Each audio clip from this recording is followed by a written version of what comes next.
Hey, um, yeah, I got a couple things going on, but related to deals. John, I gotta say, they never gave us the mortgage details. They're interested in other offers. 50 lashes. Huh? I said 50 lashes. Yeah, no, I'm disappointed about it too. But so we were working with a broker on a campground in Presque Isle, and that negotiation in Presque Isle fell through because the seller wasn't really interested in seller finance, and it was difficult to acquire that campground without any. So, but we'd built a good relationship with them, and they came back and they said, "Hey, we just had a deal fall through escrow." And the other buyer pulled out of closing, and they're trying to close before April. They have two campgrounds, uh, and it's a big deal. The two campgrounds together are generating a gross revenue of $1 million. Nice. So they came to us and they're like, "What can you help us out?" So we sent them an LOI. Lily actually sent me some LOI templates that I could refer to while I did that, which is uh, it's kind of a big swing for a first deal, but why not? Are you and your brother interested in single family houses that way as well, or just big campgrounds? Uh, we're interested in mobile home parks more than single and multifamily homes. Got it. If somebody like came and said, "Hey, do you want to do this single multifamily deal with us?" Like we do it, but as far like when we're generating leads and nurturing those, we're looking at campgrounds and mobile home parks. Well, I asked because I'm negotiating a seller finance in Presque Isle. And Ooh, obviously, I'm not going to be the buyer on it. So, oh, um, I'd be interested in taking a look at that if you need a buyer. okay, we'll talk. Wow, things are moving in Presque Isle right now. Really? One house, Do one people house here at a even time. know where Presque Isle is? The You, only you reason I know where shouldn't. You Presque Isle shouldn't is know because where we had Presque Isle leads. is. I've got leads up in Presque Isle and I had no idea what to do with them. If It you was only know, recently that I found a are buyer up there. okay, I'd be Yeah. interested in taking a look. So me and my brother in Maine. So anything in Maine we're interested in. Um, where the leads we're generating and nurturing ourselves are campgrounds and mobile home parks, but we're interested in anything really. Okay. Absolutely. That's good to know, man. That's good to know. I'm Yeah. gonna hopefully in the next 6 months I'll pull my marketing back up and it'll be in Maine. But Somebody pull up a map of where Presque Isle is. Nobody should know where this is. Here's the border of Canada, everybody. This is Presque Isle. Caribou, Canada, Presque Isle. Caribou is worse. Yeah.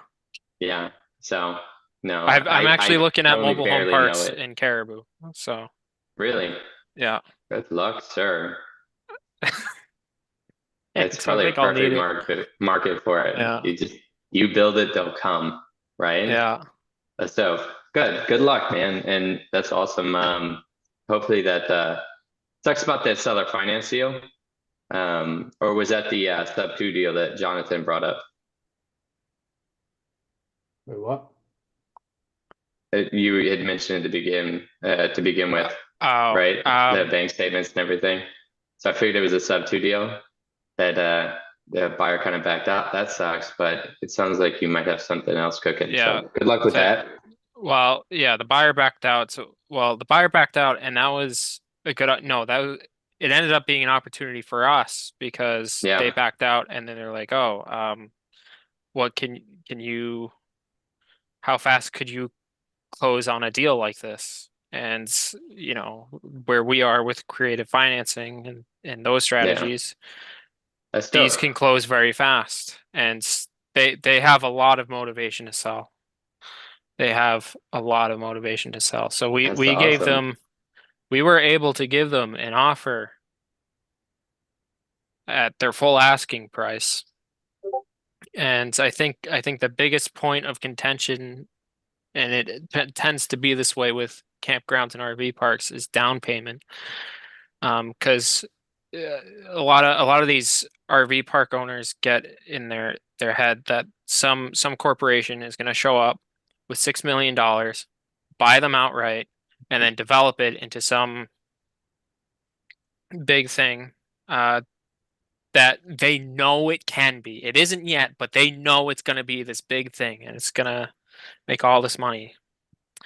And so they have this idea that, somebody's going to some corporation is going to show up with a lot of money, buy them out, and they're going to walk away with a big check when they want to sell and retire. Yeah. And No, I'm gonna do the same thing with this place. Somebody's gonna come and build a skyscraper here in Rockland, Maine, and I'm gonna wait until they come and do that before I ever sell. I don't want to miss my chance. No, I get it, man. I get yeah, it. Hey, it is what it is. It's the pipe yeah, dream. Rockland. But yeah, Yeah, yeah. Good luck with that one, man. We're gonna get started here. sure. But yeah, it was good hearing from you, and I'll keep you in mind whenever I start my marketing up again. Yeah, Just for those who don't know me, I think I know pretty much everybody in here right now. I don't know if we have any newbies, but we'll get to that in a second. But anybody that doesn't know me, my name is Tim, Tim Smith. I'm up here in Mid-Coast, Maine in Knox County. I'm looking for single family, multifamily, mainly multifamily, 3 units and up. And now I'm looking for land in okay populated areas, right? I'm in Mid-Coast, Maine, so I'm not looking to get next to a city, right? But if it's in around Rockland, Rockport, Camden, those are my areas. It definitely hit me up if you get anything there. I'm looking to start developing some higher price range homes. But that's my elevator pitch. Chelsea? So I'm Chelsea. Tim and I are the local leaders here in Maine. I'm in Kennebunk, Maine, which is like 30 minutes south of Portland.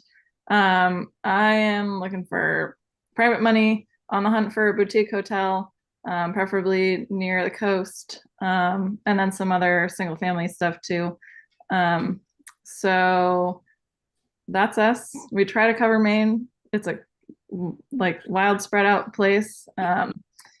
But yeah, we'll get going. Before we kind of jump into things, so everybody knows and hopefully is coming to the winter meetup, our quarterly. If you're new, we do local meetups in each state, but then we also do a quarterly for all of New England. We highly encourage you to come. It's a great time. You get to see people that you don't otherwise get to see at the more local stuff. Network, talk business, meet new people, all that good stuff. So that is on the 27th, 4 to 8, I do believe, at Olo Pizza, OLO Pizza in Worcester. So hope to see you all there. There's an Eventbrite link. I don't have it on hand, but we will be pushing that out. Well, we have been, and we will continue to push that out in Discord so no one misses it. And I think that's all the announcements, like meetups we have going on right now. Feel free to correct me if anybody else has anything coming up soon. Otherwise, do we have any newbies in here? If you're new, if you haven't joined, or if you've recently, if you haven't joined one of these meetings, or if you've recently joined, either raise your hand or unmute. Trying to see if there's anyone I don't. Yeah, I'm new. Hey, Kyle. Hello. Introduce yourself. Let us know where you are. Kind of what you, like Pace always says, what you have, what you need. And actually, while Kyle's going through this, everybody else, even if we all know each other, put what you have and what you need in the chat. Because sometimes you don't know exactly what people need at the time or whatever. So get typing while Kyle's up here telling us about himself, and make sure you're talking in the chat too. Okay, so my name's Kyle Huber. I'm originally from the Boston area. I still own a few multifamily properties around there, Wakefield, North Andover. Recently moved into the Vermont market with a short-term rental in Dorset, Vermont, just outside of Manchester, southern Vermont, and very new to the Subto community. I think I joined on Friday last week, so I'm just getting my feet wet, starting to build a list of people I want to network with and working through the modules and things like that. Yeah, looking to dive into real estate full time. I was in the corporate world for the last 12 years as an analyst for United Healthcare. And I was just kind of done with the 9 to 5 and looking to learn as much as I can by partnering and giving back to this community. And yeah, just here to learn. Awesome. What do you feel like your strengths are, and what do you feel like you need right now? Whew. On the spot. Yeah, strengths. I would like my strengths to be talking to sellers, but I haven't done a whole lot of that. Analytics, underwriting. I've been analyzing deals for a while, so that's kind of something that comes naturally to me. In terms of what I need as a partner, kind of show me the ropes, and yeah, I anticipate doing my first deal with somebody rather than lone wolfing it. So yeah, I guess a partnership would be what I need. Awesome. Great. Yo, you're in Vermont? I am. You want Yes. to talk to sellers and you're good at analyzing deals? Bro, you have Correct. some heavy hitters in New Hampshire and Vermont, bro. You've got your pick. Like, you got one in the chat. You got one in the window right now. Justice Tumanowski is Southern Maine or Southern New Hampshire. You've got Jake and Isaiah, Jake Burnham and Isaiah, bro. Yeah, like you should reach out to some of these guys. Reach out to me if like you need. I can connect you, show you who's over there, man. Also, for anybody who's new, we also have a map, right? We have a map of all of the New England Subto students. It'll show you who's in your local area, and you can reach out to them. It gives any of their contact information's on there. Just reach out to them. You just jump into the pinned messages and go to the cheat sheet. And it's got a plethora of stuff, right? There's probably too much stuff in there. But one of those is the Subto New England directory map. It makes it super easy. There's also Subto New England directory where it's just a spreadsheet. Look people up by state and roll. Oh, Justin, yeah, go ahead, bro.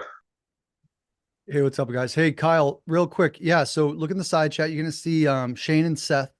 Look them up there in Vermont. But also Nick Dulac, who is in the New Hampshire market. He's actually on the other coast between Maine and New Hampshire. He is in New Hampshire. He's doing a bunch of, I think he was marketing or doing some market, and I don't think he's in here, but he's marketing in Vermont. So I know there's a synergy that could be made there. And, you know, even if you're boots on the ground, squatting up, talking about deals, it's still doing the thing, right? It might not be your partner, or it might be, you might be the Vermont leg that he needs. So little things like that are what you need to think of in this community. And, yeah, just look up Nick. I think Nick might be the best right now, and then see if you're near Shane and Seth, but you're living in, Vermont, right? Correct. All right. Cause I know you said you bought something up there, but I wasn't 100%. Yeah, then I fell in love with the area, so stayed up here. Where about? Dorset, just outside of Manchester, Vermont, so southwestern Vermont, near Stratton. Okay, cool. Love it. Yeah. Yeah. I would say, Awesome. Thanks for the tips. for sure. Yeah. Nick is he's a local leader for New Hampshire and for everybody, but his stuff, I'll try to find an email. I'll try to put his email in the side chat here. And awesome. matter of fact, he's actually one of your leaders too, because New Hampshire also takes care of Vermont, right? As of now. So Nick Dulac and Sean Sambill. You can reach out to both of them Look for at that. guidance, anything like that. Also, one of my favorite things to tell people is even if you don't find a partner, right? You can jump into somebody else's business if you have the time to commit to that, right? You can jump into somebody else's business and get on the job training, right? It sounds like that's not really why we get into real estate, to work somebody else's business, but it's a good starting point. And it gets you on the phone actually talking to sellers, right? Because uh, otherwise, a lot of people starting out, they start talking, they start cold calling, and it's kind of yeah, it's a process, right? So maybe that's another route that you can go, but good luck, brother. That's awesome. And welcome to the community. Thank Yeah. you. Oh, thanks, Justin, by the way. And to piggyback off that, it is great because then it takes off all the other burden of worrying about lists and like, do I do this? Do I do that? It's like, no, you have these leads that you can just call if that's what there's plenty of other ways to get in, but that like involved. But if that's what you're wanting to do and get better at, then it takes away all the other things that you have to think about to like get those leads to a point where you're, generating things. So that's definitely a good option. And like anything else, kind of having that conversation, seeing if it's the right fit, like not just jumping into any team, but definitely another option.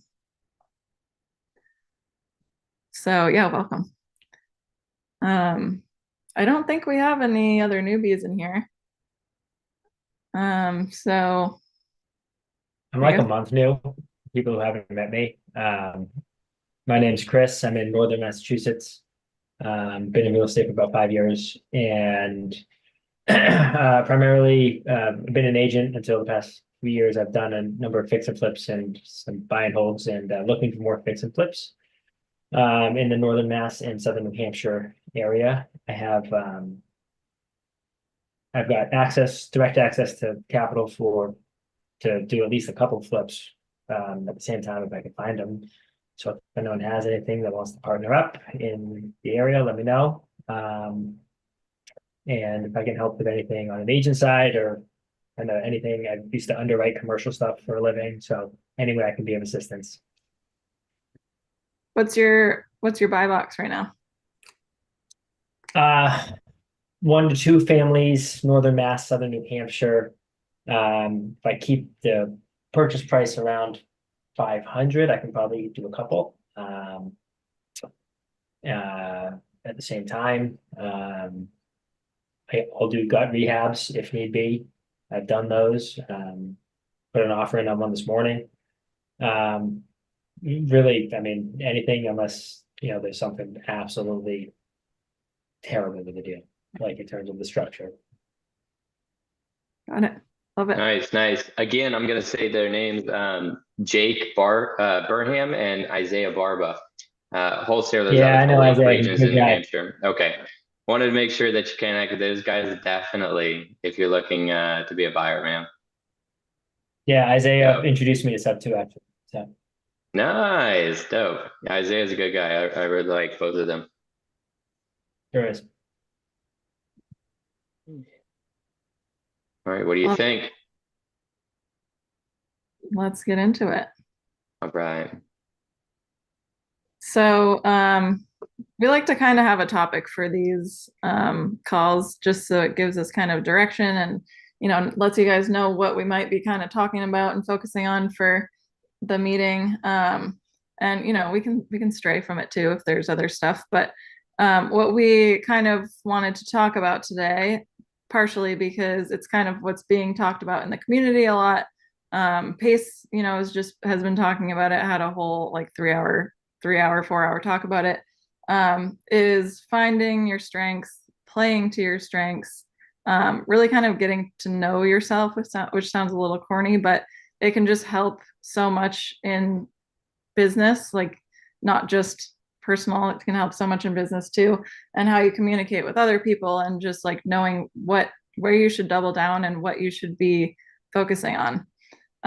So some of you might have been in the family night that he brought on Rosie, and he talked about the Clifton Strength Finder test, and it shows you your top strengths and then goes through a list of like 34 other things that goes from your top to your bottom. So you can not only know your strengths, but also the things that like, maybe not so much. And knowing, I think that plays into what we're doing here, in that a lot of people go straight to direct to seller, or maybe now direct to agent, because that's talked about a little bit more. And just because that's what's out there, and that's the info, and that's the content. And that's kind of the flashy thing, like, talking to the negotiating with sellers, closing the deal. And that's awesome if that's your strength. But sometimes people get lost, confused, because they don't know what else they can do. And sometimes it just takes kind of doing something like a Clifton Strength Finder test, or asking your friends, like, what are the things that you think I'm great at? A little uncomfortable sometimes, but it can help a lot.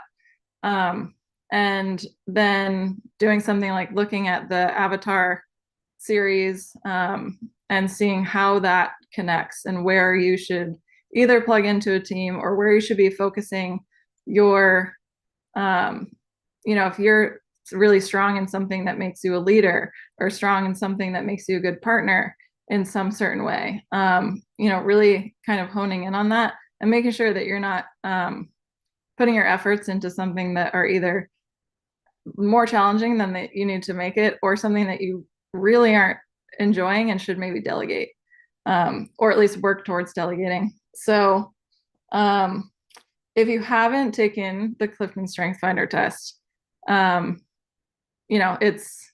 can do it through, I guess, so that if you want to talk to Rosie, if any of you haven't been on that call, like, she's now in the community. I also have a friend who is a Clifton Strength Finder certified coach, which is what Rosie does too. But I think her calendar is now booked up like months and months. So if anyone's interested in doing that, I have another person who can maybe help get you in sooner too. I know people in here. I know Justin has done it with his team, and from what I hear, it's just helped them like leaps and bounds with what people should be focusing on, how to communicate with each other. I'm sure so many other things. And Justin, if you want to jump in on anything specific, feel free. But it's just finding your strength and knowing how to play into that. And so I'm sure there's other ways to do that, but I think cutting that corner and just kind of going straight to the Strength Finders test. And then since so many people in the community are doing that, you'll be able to compare apples to other people. So yeah, I think it's needed. I think everyone should do it. If you can afford $59, I think you should do it. You don't need to do the coaching with her necessarily right now. But I would suggest that you do it if you want to know a little bit more about yourself. Like, I'm super curious to see how I tick. I've done IQ. I've done a psychology test. I've done quite a few things voluntary. They didn't make me. They wasn't committed. It was all on my own accord throughout the last probably 5 years.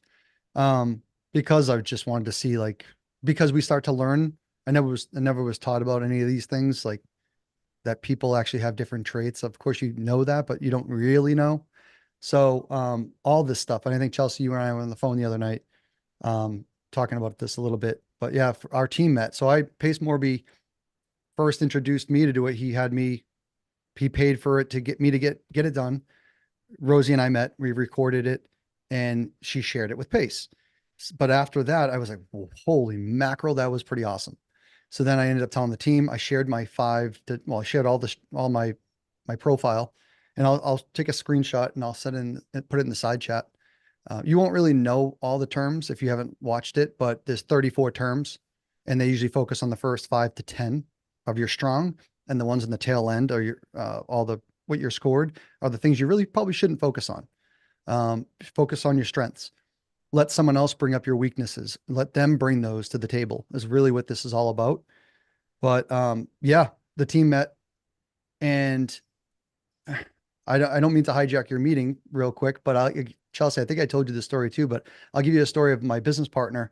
I brought all the guys to our Airbnb in Florida. We all went, there was 6 of us, and we had this done. So we had a team meeting, went through our goals for 24, wrote it all out, but there was a hang up during that whole event. Like we had a disposition position in our business. We were not really getting along on how to fulfill that. And we were, just trying to graze through things. And for someone like me, I blow through things. I'm like, all right, this is what we're going to do. Let's move along. We'll deep dive that another day. We don't have the time for the deep dive now. And then, but one of my partner he needs, and what it's called is context. It's one of the traits. He is a context person. No one knew that. I didn't know that. I thought he was just being a stubborn jerk.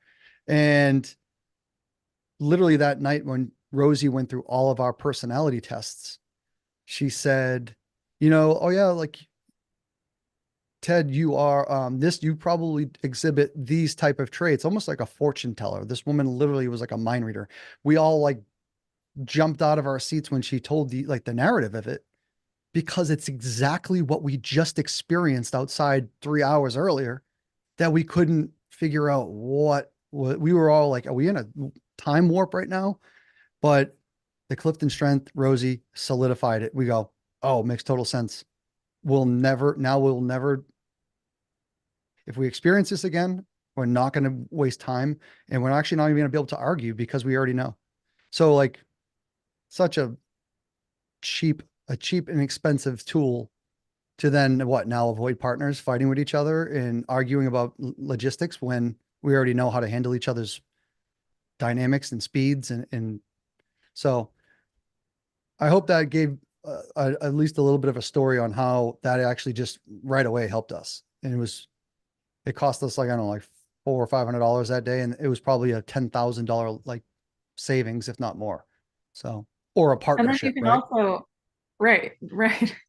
Then you can also know that about yourself and say, like, I'm really getting hung up on this because like I need, like, this is how my brain works. And so I'm just trying to like get this information. And that's why I'm so stuck on this. Or that's why I want to move on from this. Or that's why like I'm just not comprehending this. And so it can help, whether it's your partner in business, whether it's a friend, like whoever it is, just in life. But that's a great example of how it translates into business too, and how it can help save time, frustration, like getting pissed off, holding things in because you're like so mad at the other person because they just tick a different way than you. And so understanding that, and then probably in ways like if you're talking to sellers, talking to agents, the different people, talking to other business owners, the different people that you're communicating with outside your business too, recognizing things about them, and then understanding things about yourself and how you're, translating what you're trying to say to people. And so just so many, we don't need to harp on this forever, but just that it's very important. And I think that it's being brought to light, and it's just a great thing because I think it's something that we gloss over and think isn't important, and it can just help in so many different ways. So I'd say that's like the quickest, easiest way to do it. If you have the $59 to do it, and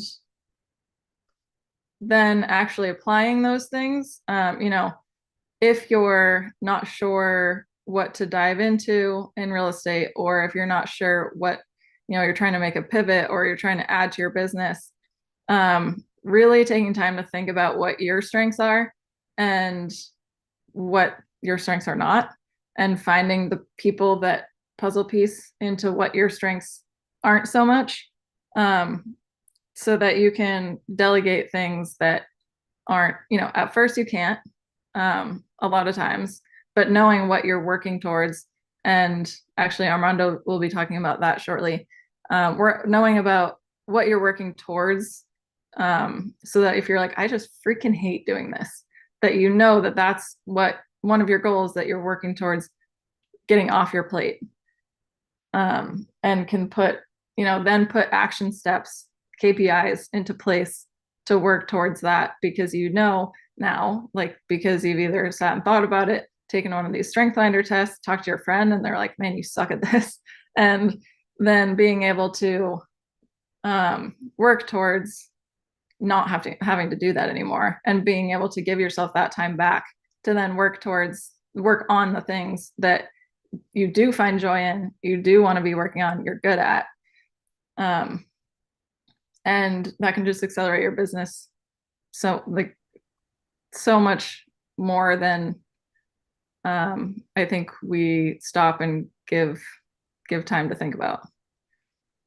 So and both Tim and I don't know if Tim, you want to talk about a little bit like what we both started doing direct to seller, and just like kind of were forcing ourselves into it. I think we realized after a certain point, like, because we didn't know ourselves well enough, and we fell into the trap of like, that's how you get started.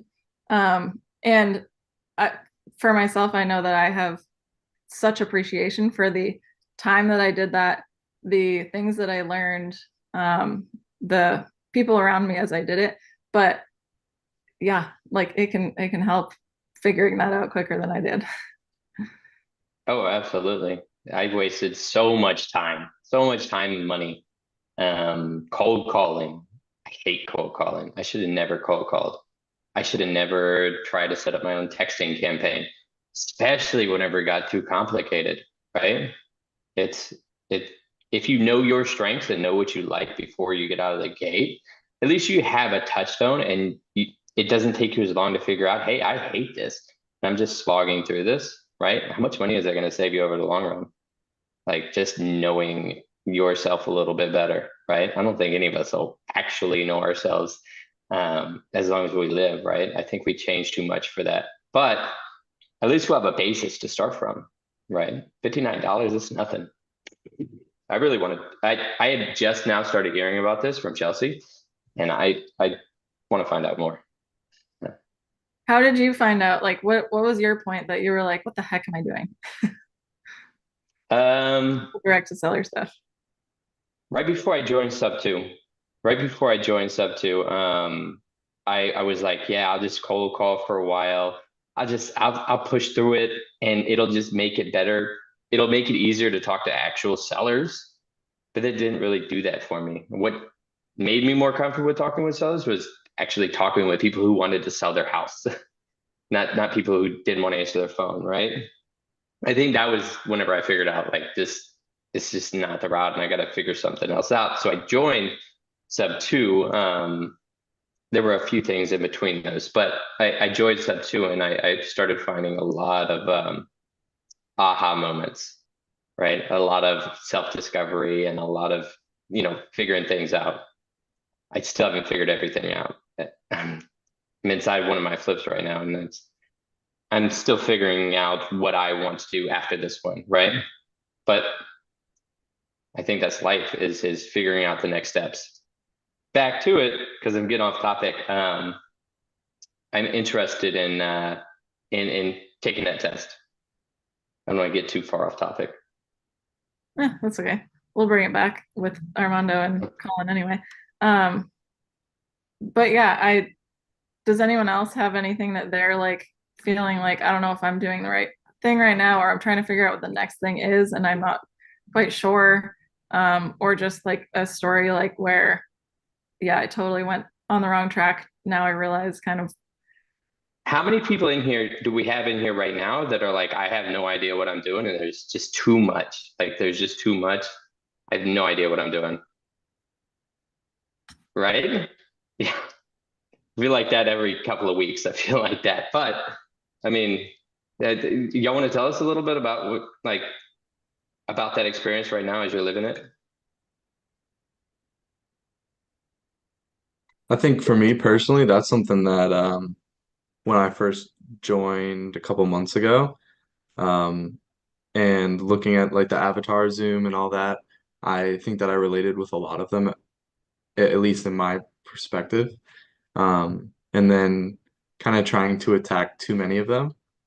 Um, so really just now, I feel like in this past month or so, I've kind of tried to look at everything that I wanted to accomplish and ultimately where I wanted to be and figuring out like one vehicle that's going to get me there. And I think that seeing different people in their own businesses and what they're utilizing, kind of like the active income is pretty much what newbies are trying to figure out. Like, how do I get cash in so that I can use it to invest?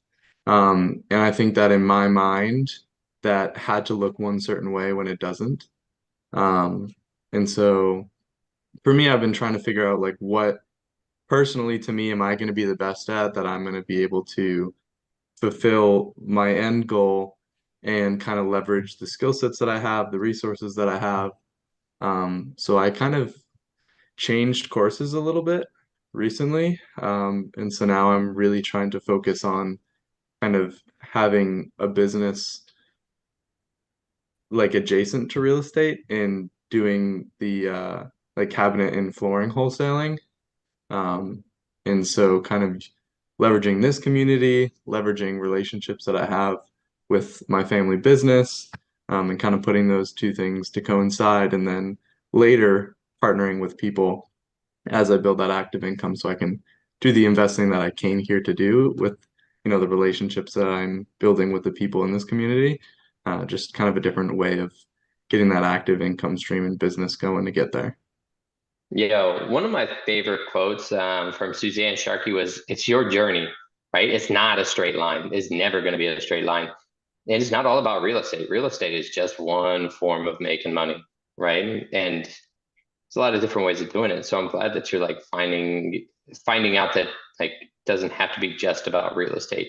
You can be a detour to make some money and then get back into it and invest like you want to invest, right? Instead of trying to create an entire business around it. Do you remember like your aha moment when you were like, let's try something different? For me, it's been kind of looking into more um, just people that I've been watching and following, kind of seeing their journey, and less of how they're doing it and more like the attributes, the mindsets that they have, um, in how they're going about it and how they're organizing the business, and kind of seeing the skill sets that they've developed, not necessarily like specifically in cold calling or being a closer or being, whatever it is that their role is. And so when I thought about that and like how I could make that my own and use those mindsets and like what I would be the best at performing and providing and like how I could bring value of my own, I was like, okay, well, try and think about what I already have currently and what relationships or resources that I could leverage. And I was like, something that I kind of had. And actually, Suzanne, I talked with her about it, and she's like, I literally told you when you first joined the first month that you should have been doing this. And I was like, yeah, you're right. But You get to write sometimes. You get to yeah. write sometimes. That's good, man. That's awesome. And we all have those, right? Like Mhm. if you're in, even if you're in like your 20s, you still have relationships, right? Yeah. You have relationships that you could tap into even now. You have skill sets, right? That you've been building your entire life, regardless of what it is, that you could still, whatever, you could still tap into and create opportunities. So Yeah, that's for good sure. that's awesome that you were able to see that, man. Yeah, and Oh like yeah.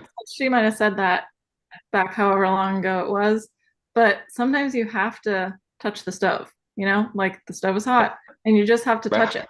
Like you're not gonna, you can hear it as much as you want and you might logically be like, yeah, but there's those certain things where, or it's, you had to experience those other things to then come back around to it, because otherwise you would still have shiny object syndrome or you wouldn't feel quite ready to jump into that yet.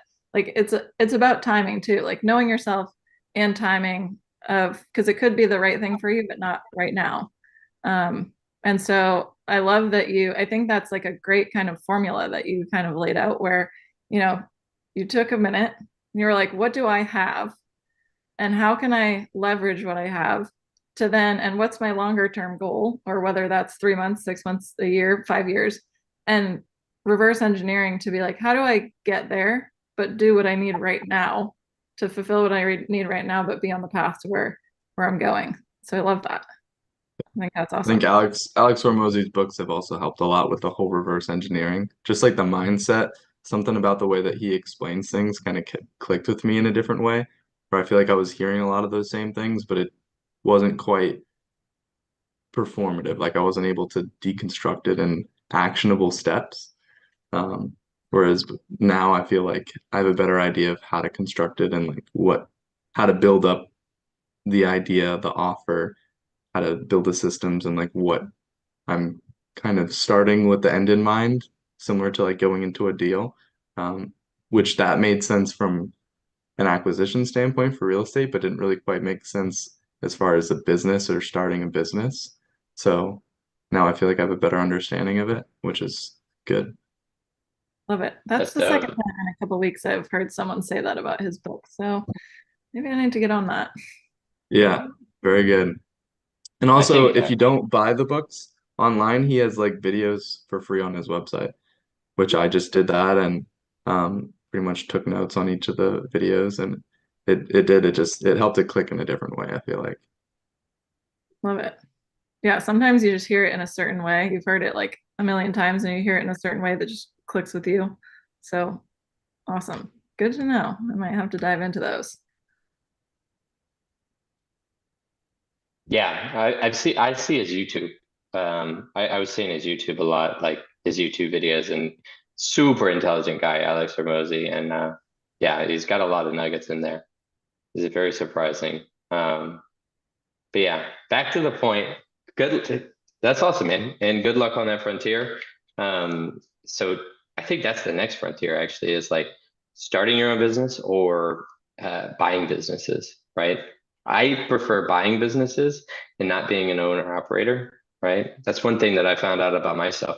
One of my strengths, one of my weaknesses is having a business that's going to take up the entirety of my time, right? That's definitely not why I got into real estate.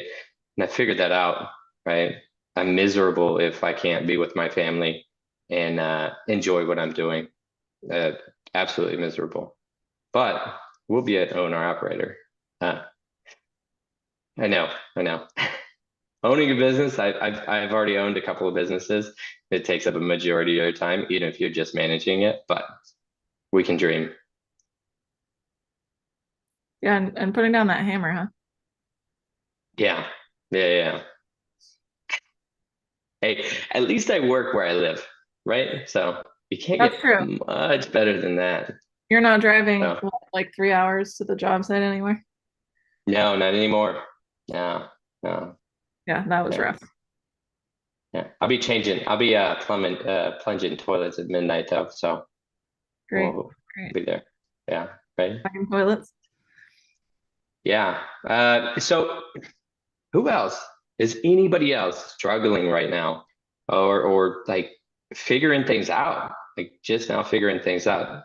Any vets, any salty REI veterans out there that remember what it was like.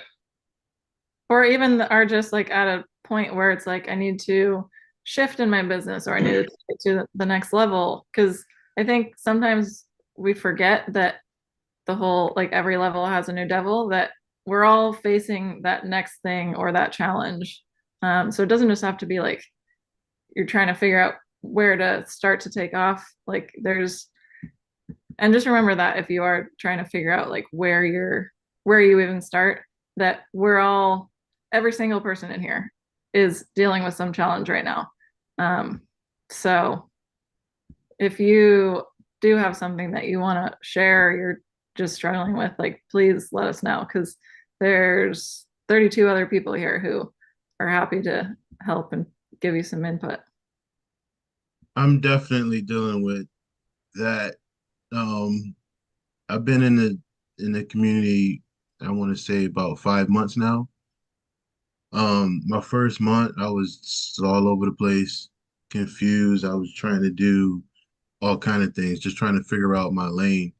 So I chose to do DTA, and I've been doing that for the past like 4 months now. And I get stuck a lot. I don't it might be my avatar or my lane or my strength. It might be. I still don't know yet. But I chose to do it uh, because of my situation, if that makes any sense. Yeah. What do you mean by you get stuck? What do you mean? Well, I just it's just the motivation part. Every day I got to motivate myself to do it and Oh, do it at a certain capacity, you know? Because I can't just come in and make 2 phone calls one day and then the next day make 10 and then the next day make 5. You know what I mean? How many I'm friends do you have that are doing direct to agent? none. Yeah. So that's another thing I was Oh, gonna get let's to. fix that. I need more friends doing what I'm doing so we can do it together, right? Yeah. So Healthy. Tim and I had a similar thing, I think, probably to what you're facing right now back, I Mhm. don't know, last year. And we called together and we went back and forth. It's not the most efficient way, but it made us get the reps in. And we would give each other like notes in the side chat if we were like, oh, I can tell that they're stuck, or like an idea of a next question to ask or whatever it may be. Um, Mhm. and that I think helped both of us get through that place where we were like dragging our feet. Mhm. And it made it more enjoyable, so much more enjoyable just to be doing it with someone else. So I would say the first thing to do would to be either find a team who's doing direct to agent who's looking for some help, or find a few other people who are doing direct to agent that you can call with, even if it's just an hour a day to like, or however much works for you, that to Mhm. get that, get it rolling. That I I've know that been helps so much. starting to reach out to other people and, try to make those connections and stay consistent with it, you know. yo, Jeremy Convery is in the I probably butchered last name. He's in the chat Mhm. right now saying he's direct agent, Mhm. right? That's good. Just keep reaching out to people. Make that Yeah, friends list. Jeremy, we But need to. I mean, whenever you get on the phone with these agents, how are those conversations going? They're going pretty good because I'm learning the skill, right? At Yeah, first, I was just like I was getting a lot of no's and it was frustrating, but I was excited to do it. Like I keep a positive attitude, and I actually like doing it. I'm just not sure if it's my avatar. And direct to agent, in my opinion, is a short term thing, right? Unless you're just like super good at building those relationships, and you can make get the agents to work for you, right? But I don't feel like that lasts, right? I eventually I'm gonna pivot to direct the seller. And I don't, like you said, I don't like cold calling. I don't like the initial part of it, but I would love to do appointments, Why do you right? say that you're eventually gonna pivot to direct selling? Because I've had situations where, um, the agent was not involved and I had to go direct to seller and I liked it. So I'm like, okay, in the future, I would want to do this, make this my main source, as far as negotiation and acquisitions, right? Um, gotcha. So but why are I'm you doing still direct to building out that agent, plan. and what's keeping you away from direct to seller if you feel like that's like a direction that you want to end up going? What's keeping you from going there right now?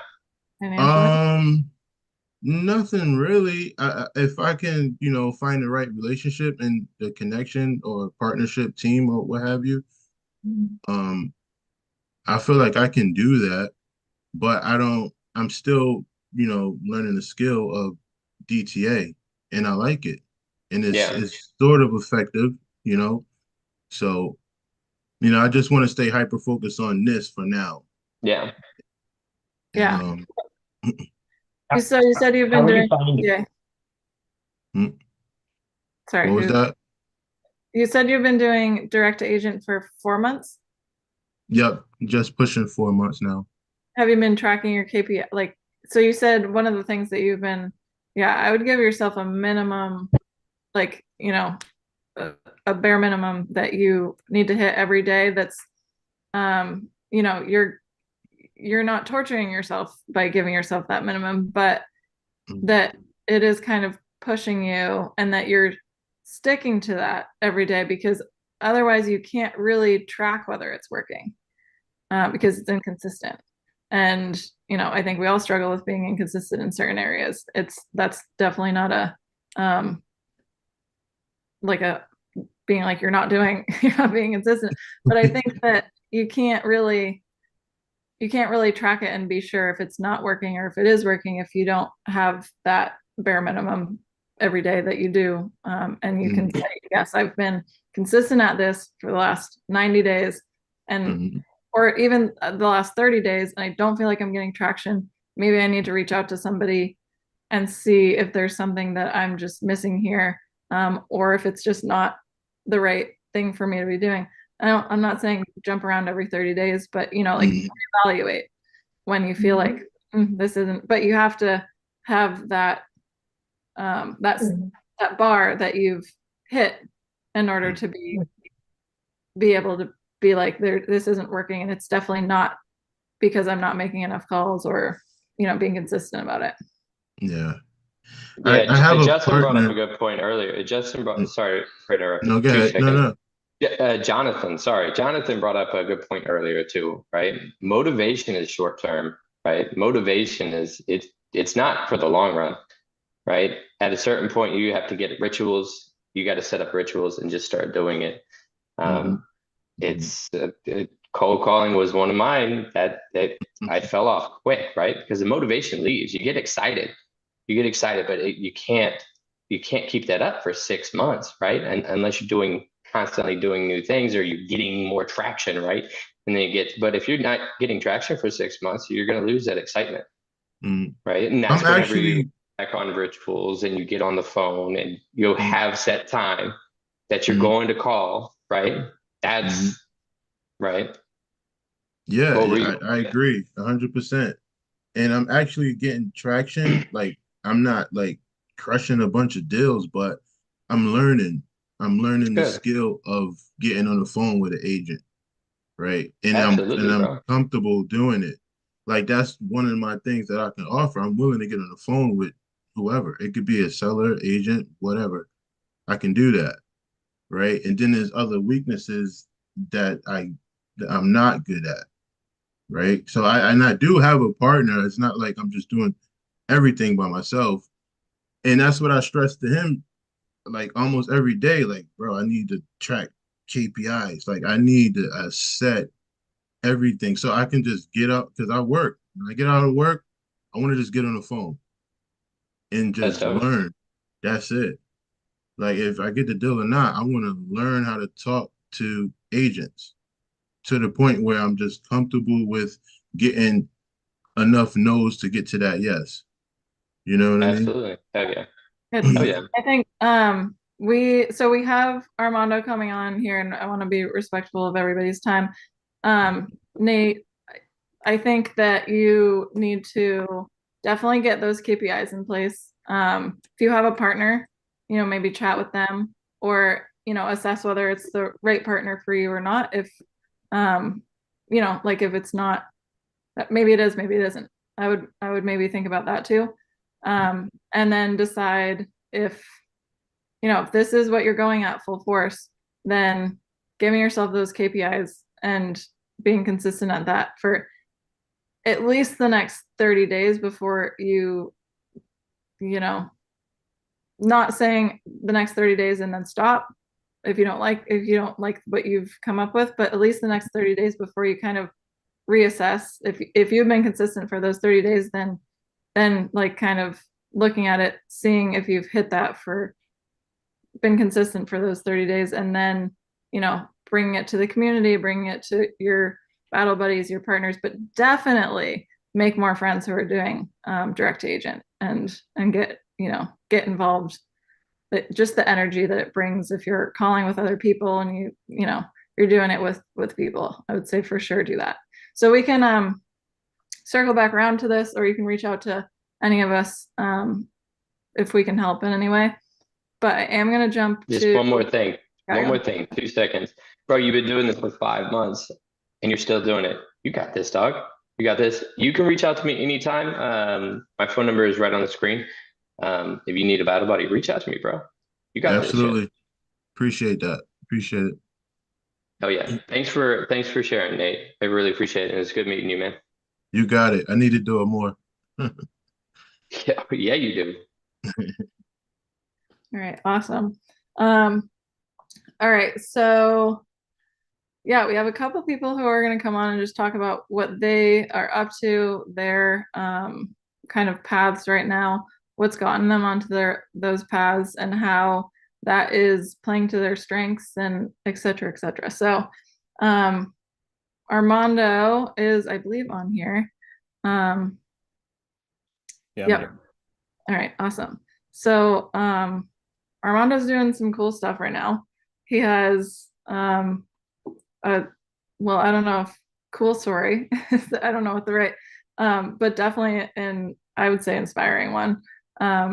And so I'll just shut up and let him take it away. Yeah, awesome. Thank you. Yeah, so I've talked about it a little bit, I think last week about kind of how I set goals.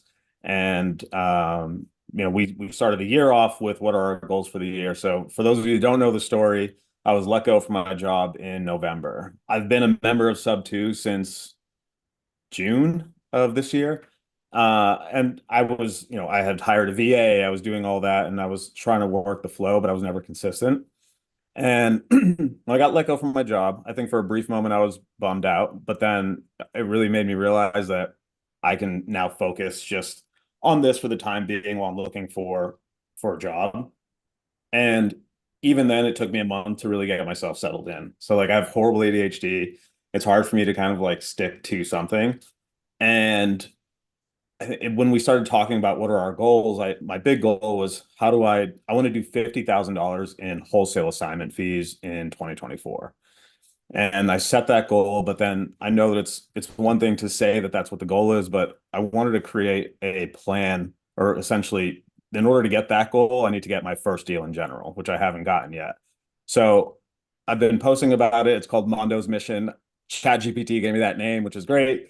So it's Mondo's Mission, and I'm posting every day. So what I did was I set out a 30, 60, 90 plan for myself. So like the first month we are just doing, I say me, I'm just in the habit of saying we when I'm talking with sellers. So I sound like a legit operation. But so I set out my KPIs where I want to do 8,000 dials this month.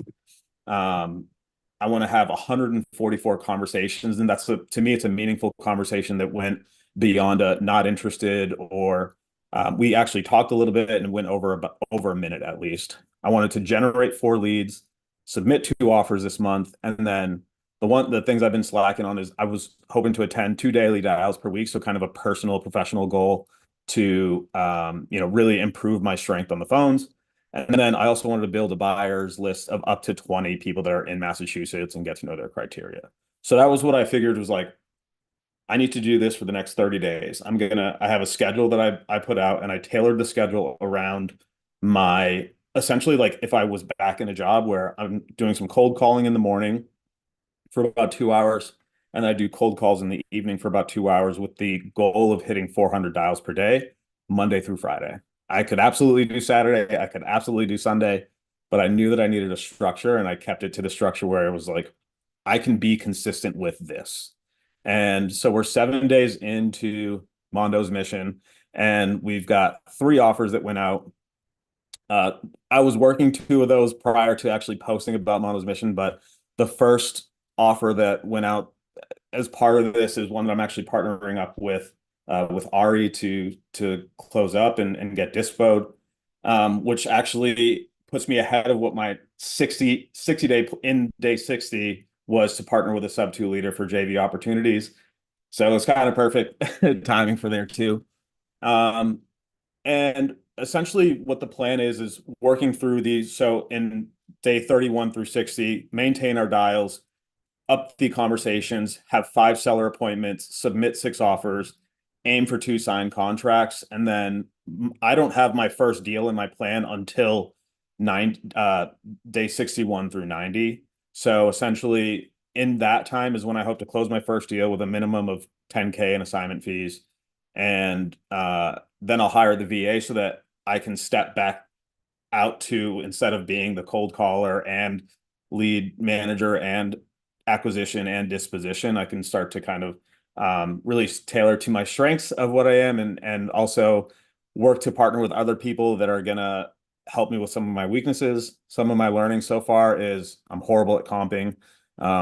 When I think I have a good number and I share it, I am typically pretty off. So for me, like being able to underwrite and comp, I know that's something that down the line I'm going to one need to get better, but also look to partner with somebody in the community that's going to does that very well as I look to expand this, the operation and work towards those goals.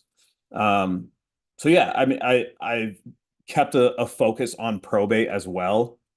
I have some old skip trace lists that I have kind of mixed in, but I want to become a probate expert. And I got to shout out Z because he's the first one that ever talked about probate. And I was doing the pre-foreclosure and the tired landlord lists, and I heard him talk about doing probate, and I asked him like, "Hey, how do I do this?" And he pointed me in the right direction. And with Massachusetts, the data's out there. You can just go right to the county website and you can find who the petitioner is, their phone number, their address, and you don't have to pay money for skip tracing. That's their number. And it's going to take you time to go through it and, open all the PDFs and go through it. But that list so far has been where I've gotten my 3 leads from. They've all been probate. None of the pre-foreclosure or senior tired landlords that I do, I haven't gotten anything from there. But the most conversations I've been having, these people are picking up the phone because I have the right number for the most part. So my goal is to just focus on this list as best as I can over the next 90 days and have some proof point that it can be done, especially with somebody like me that's so scatterbrained and all over the place with things. So that's kind of the summary of Mondo's mission. If you guys see it on Facebook, I'm posting it in the Subto group. Like it, just interact with it. It's been pretty cool because people from outside of our community are actually reaching out to me and saying, "Hey, like, love what you're doing. Like, I want to, how did you kind of come up with your 30, 60, 90?" Or just kind of cheering me on. So it's really cool to kind of build out, your internal brand here. So yeah. Any questions? I can talk through things too, or that's just my summary.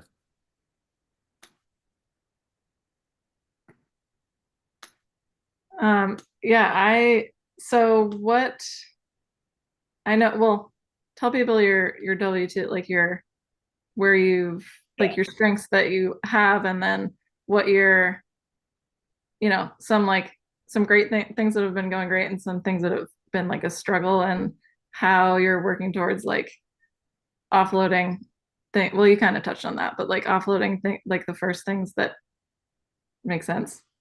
Yeah. So in my W-2, like I've been in sales development for 10 years now, and I'm a director, or I was a director, I should say, because I'm not employed anymore, but I was a director of a sales and business development team for a pretty big ed tech company here in Boston. So I really love coaching and developing and really kind of like using my skill set of like listening to calls and giving call coaching. So my goal is, as I said, to kind of eventually get a VA. Ideally, I would get with somebody that's in the community that doesn't mind ripping the phones, and I can kind of, because I love talking to people. That's the feedback that I get from a lot of people, that even when they're upset, I get a lot of comments on my phone presence. I just don't let it shake me. I'm just always like, "Oh, all right, cool. Like, no worries." Like it just doesn't bother me. CEOs and stuff have said worse things to me than these sellers have, so it's okay when you get on the phone. So that's my strength is there is on the calls. When it comes to the negotiation, I'm getting a lot better at that, but seeing how others are doing it, and I want to partner up, but I also want to build that skill myself. So I'm direct to seller, not direct to agent or anything, just focused on direct to seller. And I think, as I said, my other like weakness is my ability to like accurately comp and underwrite a deal. Like I have a deal that we are working, or we're working, that unfortunately came back with a septic issue today. And I think had I ran the numbers a little bit better, I would have probably still been able to move that, but it didn't work out, unfortunately. Which kills me because I don't want to be that guy that's backing out of deals and not moving them forward. And right now I'm actually helping him with another wholesaler who's a little bit more connected and is able to dispo that too. So yeah, being able to the disposition and underwriting and things like that too. So Yeah, well, that's like the perfect thing to do is that you don't have to have all the answers, but you did like you did still help him, you know?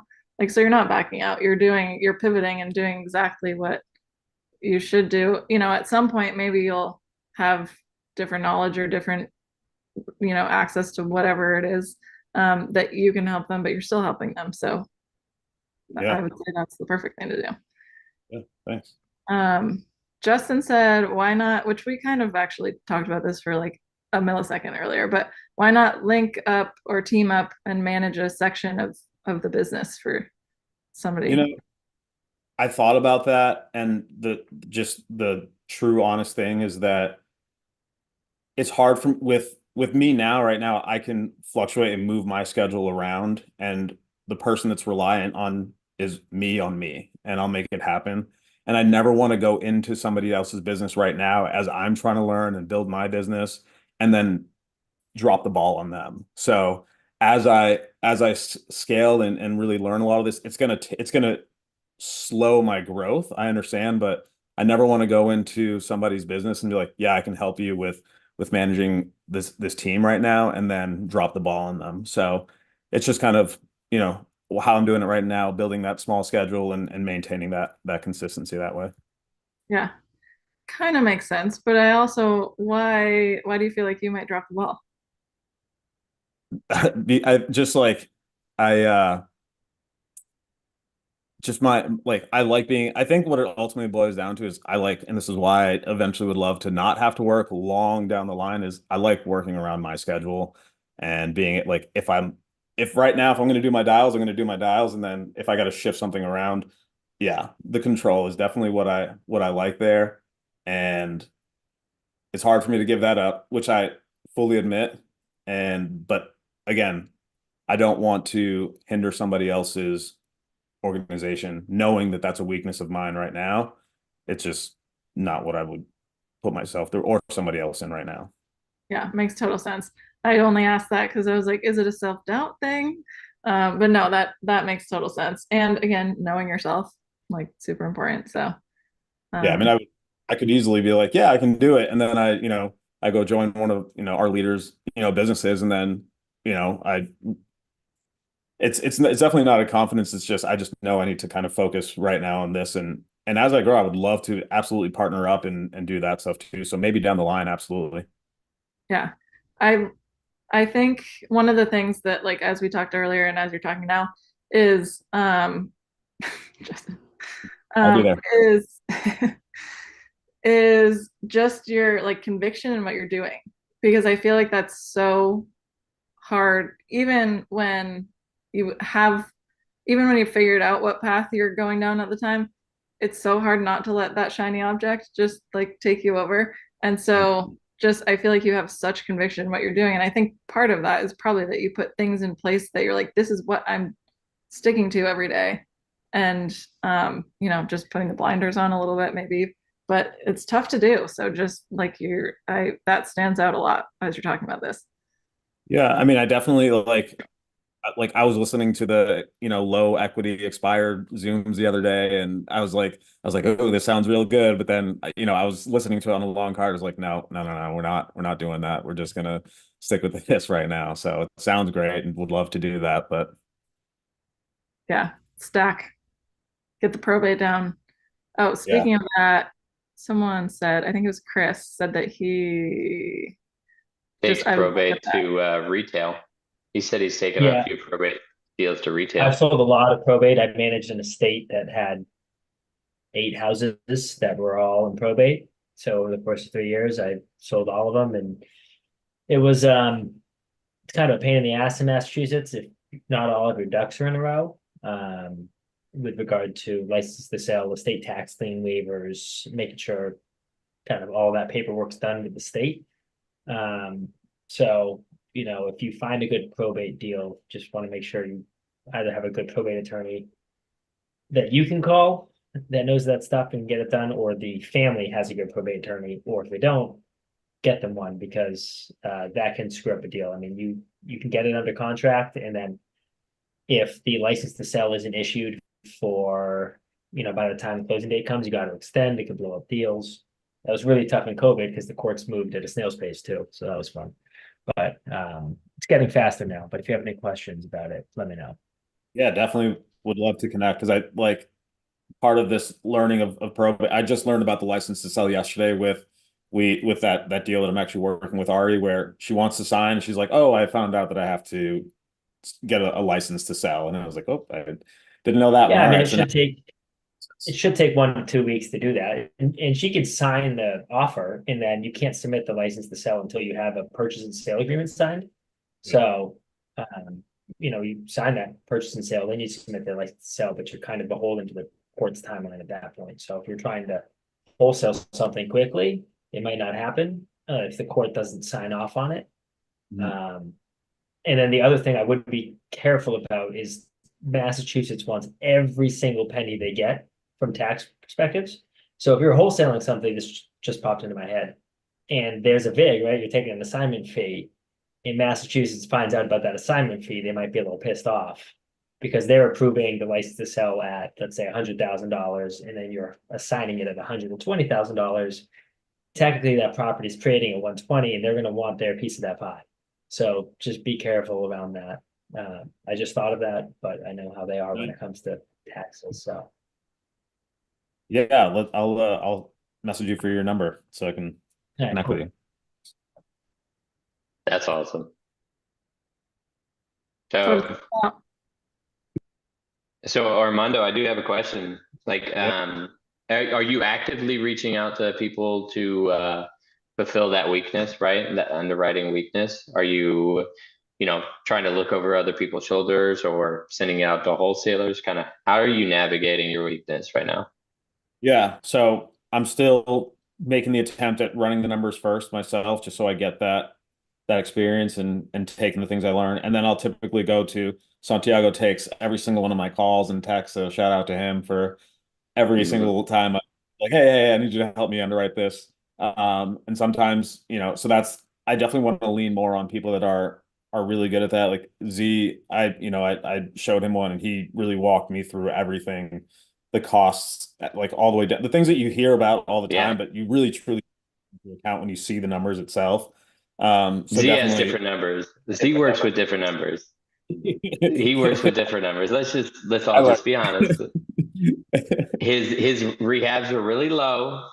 They're really short, and they got a really big profit.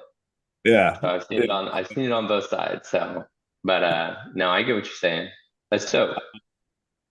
Yes, I just want to, I definitely want to partner with, I mean, that's, from February to March, connect with the leaders in here and others that are good at underwriting and start getting you in here. And as I'm generating more leads and we're getting offers out, we need to have somebody good that's underwriting. Bro, if you start up here in Maine, let me know. Send me some leads. I'm looking for leads up here. We're almost done with this thing. I need another one. All right. So, Armando, I'm also currently working on my first deal, and I actually feel I've got a pretty good grasp of underwriting if you wanted to get in touch sometime. Absolutely. Yeah. Yeah. Send me a message and yeah, we can get together anytime. Yeah, cool. Congrats. perfect. And that's why you throw out what you're doing, and that's why you put in the chat. That's why you say what you have, what you need.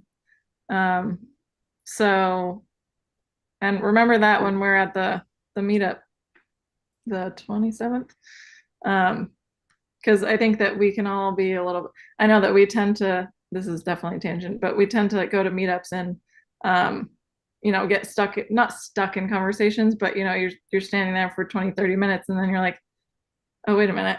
Like I've only talked to 4 people and there's 75 people here, but those are the exact connections that happen in 2 minutes, and having more conversations gets to those connections and filling those gaps in your weaknesses and bringing strength to someone else.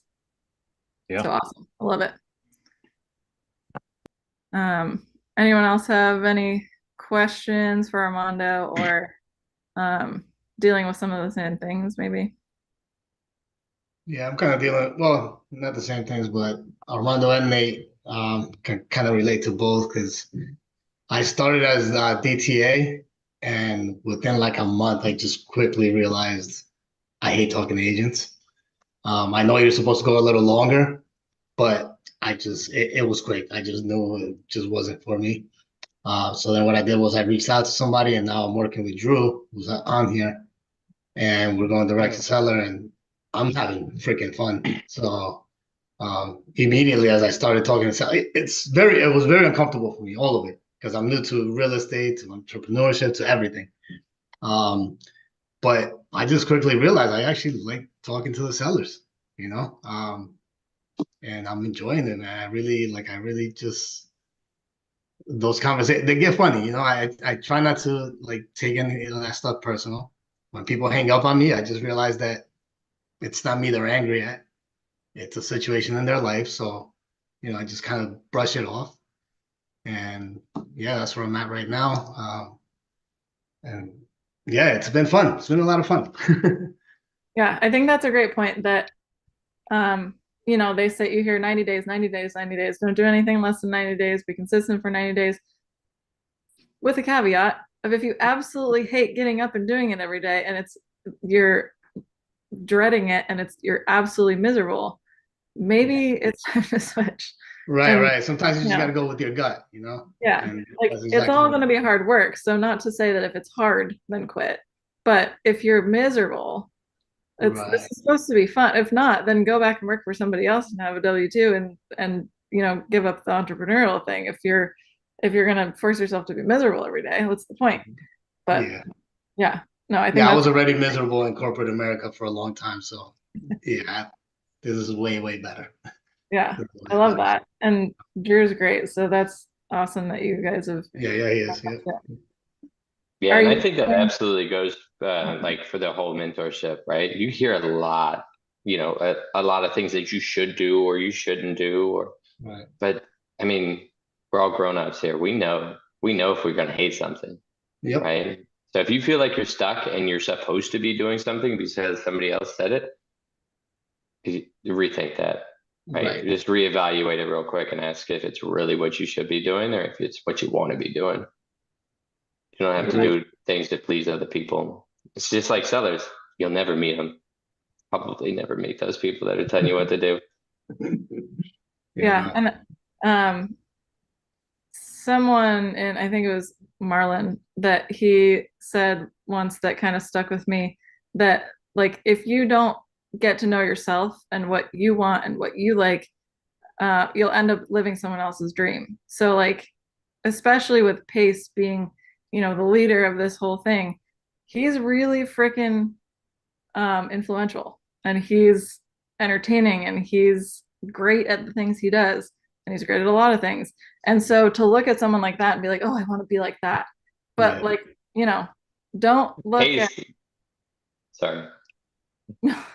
I was just like just gonna don't look say at Pace broke all the rules. yeah. Pace broke all the rules coming up. He like did everything that everybody else said he was crazy to do. Sorry, Chelsea, for interrupting, but that's just stuck out. Yeah, no, totally. And but yeah, so don't get caught up in someone else's dream. Like don't go and play football because you think Tom Brady is cool if you hate football. Like Right. do, you know, you can still have that same drive, but find your thing. Not just because it looks cool or fun because somebody else is doing it. Because like you said, you'll end up living someone else's dream and waking up one day and being like, what the heck am I doing? Like, Yeah. I put all this time and effort into something that doesn't really fit for me. So I think it's important to just like take and even like block off some time if you're feeling like I don't know if I'm in the right place and like go to a coffee shop, go sit on a rock, go like, you know, like remove yourself from your where you're at and just kind of assess and like let your thoughts kind of go where they may. And that's another piece of advice that came from Marlon actually. to just remove yourself from kind of your environment and like distractions and everything kind of just like let your thoughts flow. Because sometimes you just need to like let your mind do its thing. But yeah, there's always the caveats with those things we hear time and time again, like the 90-day thing. Yeah. So No, yeah, it's funny you mentioned Marlon because it was like during one of his Zooms, and it's nothing that I didn't know before, but it was one of his Zooms that he kind of just reminded me that sometimes you just got to go with your gut. And literally within like a week of that is when I stopped the direct to agent. Like it's funny you mentioned him because it was literally after listen. And I know you should go with your gut, but I just kind of needed that nudge and that reminder. So it was one of his mindsets, like on Tuesdays when he used to do the mindset in the East Coast Daily Dial. And yeah, within days I was like, you know what, Marlon was right. Martha was right. Like, I'm going, my guy, I don't like this shit. I'm not doing it anymore. And then I started doing direct to seller, and it's been great. So I'm glad I went with my gut. that's Yeah. awesome. Yeah. And love to hear that you just when you fall into something that actually makes sense, you're like, oh my God, how did I not realize? Or not that it sounds like you didn't realize, but yeah. Just didn't know at the time. I had to Yeah. try. Like what happened was, I joined the Elephant Challenge because I just had no idea how to get any deals or how to even get involved. So I joined that, and it happened to be the direct to agent, and I was just like, kind of like how Nate was saying earlier. Like I would get up some mornings, be like, oh, make like 2 calls, and other mornings I'm making 10. But then I realized it was just more a matter of just me not enjoying it. Like I just wasn't enjoying it. So I got up and I'm like, I gotta call these stupid people, like, you know.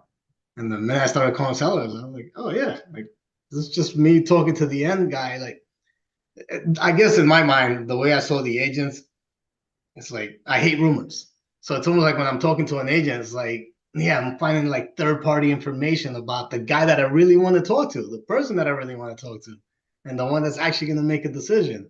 And I'm just going through this like filter, and they're in my way.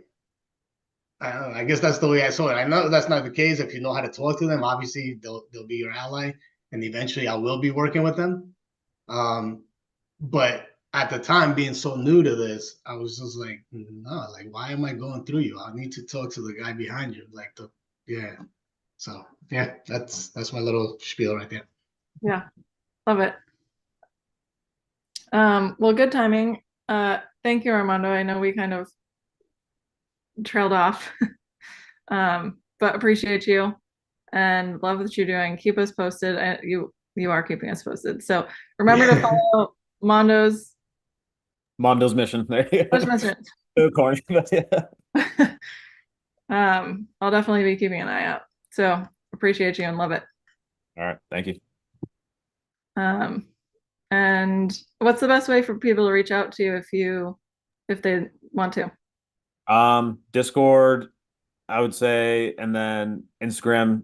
I don't really have much on there except pictures of me and my dog, but I'll post my Instagram name as Amontron, pretty standard. Yeah, that way. Or here, let me also just put my cell phone in. Perfect. Text me, whichever. Awesome. All right, so we have Colin also. I see that he's in here. Colin's going to talk about now something an entirely different avatar, but again, leaning into strengths. I haven't caught up with him in the last month or two, maybe. So I imagine that he's got a ton more going on. I think I saw that he was working with Santiago, and so I'll let him kind of take it away and talk about what he's up to and how he's been leaning into his strengths to really take off with things. Yeah, hi everybody. I just a little bit of background about me. I joined Gator in August of my face is really big. I joined in August of last year. I joined Gator. I had no previous real estate experience. I'm actually a director in a quality unit for a pharmaceutical company in New Hampshire. And so, I didn't have any experience. I jumped on it and kind of figured I need to build some wealth for my family because I haven't, my wife is a stay-at-home mom with 2 kids. So trying to see how I can set them up because if anything happened to me, then I want to make sure that they're all set up. So that's my why, really. Yeah, so my avatar is definitely not direct to agent or direct to seller. I did the elephant challenge 3 times. I joined Pace's boot camp, where I met a couple of folks there too. And I realized quickly I don't have time to call people, don't call sellers, call agents. I tried a couple of times. Dawn Walker actually got me to make a couple of phone calls on her uh, elephant challenge Dumbo dial, and that didn't work out very well. And I realized, I wasn't a door knocker either because I got my full-time W-2 job and it pays pretty well. So I was like, I can't go out and do that. So I decided that I was going to be a private money lender for a little bit, and so I joined Gator, and then I did my first deal with Santiago before joining Gator, right before joining Gator, and I did a 100K deal with him, and it didn't really go the way that it was supposed to go. I pretty much wired the money to him. And then I could hear Pace after I joined Gator, I could hear Pace kind of blah, blah, blah, in my ear. And basically, the deal was I was actually, I met up with Santiago. We walked his property. It was pretty cool, dude. I met up with him every other week or so. We had lunch together. We built a really good relationship there. And we were supposed to do the deal early June, and then I had to fly off to Singapore to see my family. And then I was on a flight on the day that we got the deal, trying to get the deal done, and the attorney was taking a bit longer. So I decided to just wire him the money while I was on the flight. So I did that before I went. So I didn't hold up his closing. And I was sweating bullets on my flight. But anyway. To be fair, everybody, I made sure to put a lien on the property as soon as possible. Yes.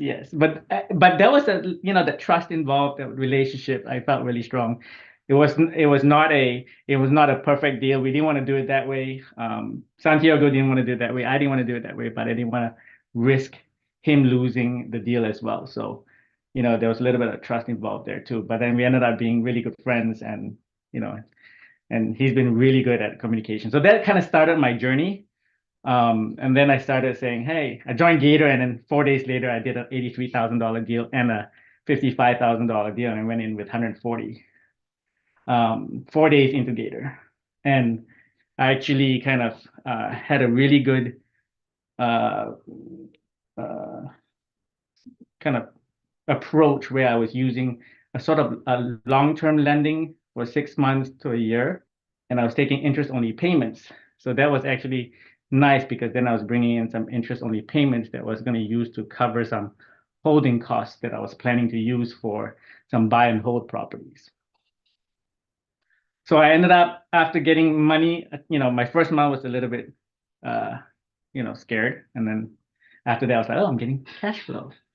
But that was nice. And then I quickly ran out of cash. I did another couple of partnership deals, and then I ran out of cash.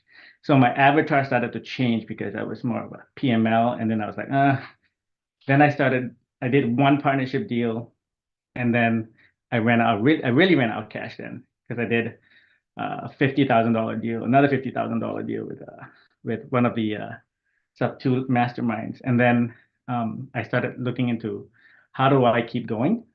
So I ended up being a connector. And this connector role really kind of opened doors a little bit. And what I realized was, how do I actually scale being a connector?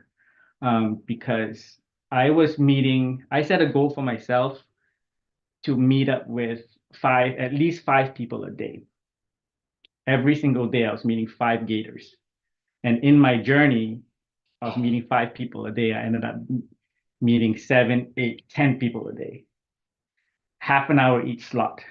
And I had to take a couple of days off work to actually meet with people because when I started work in the morning, I realized my schedule was booked with Gators. So then I had to take a half day off here. I had to take a sick day there.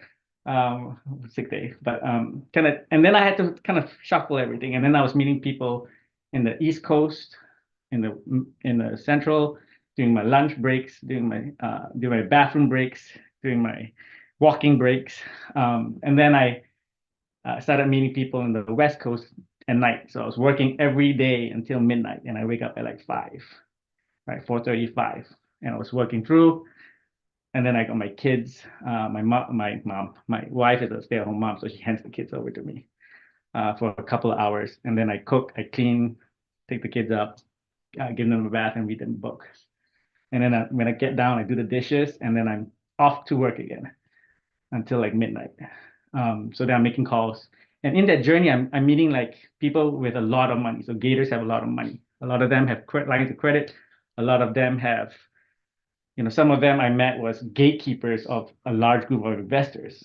So then they were able to fund $1 million, $2 million, $3 million. And I was like, whoa, this is insane, right? So I'm starting to meet all these people with lots of money, but they don't know where to put it, right? So I'm like, how do I get in sub 2 with all the deals?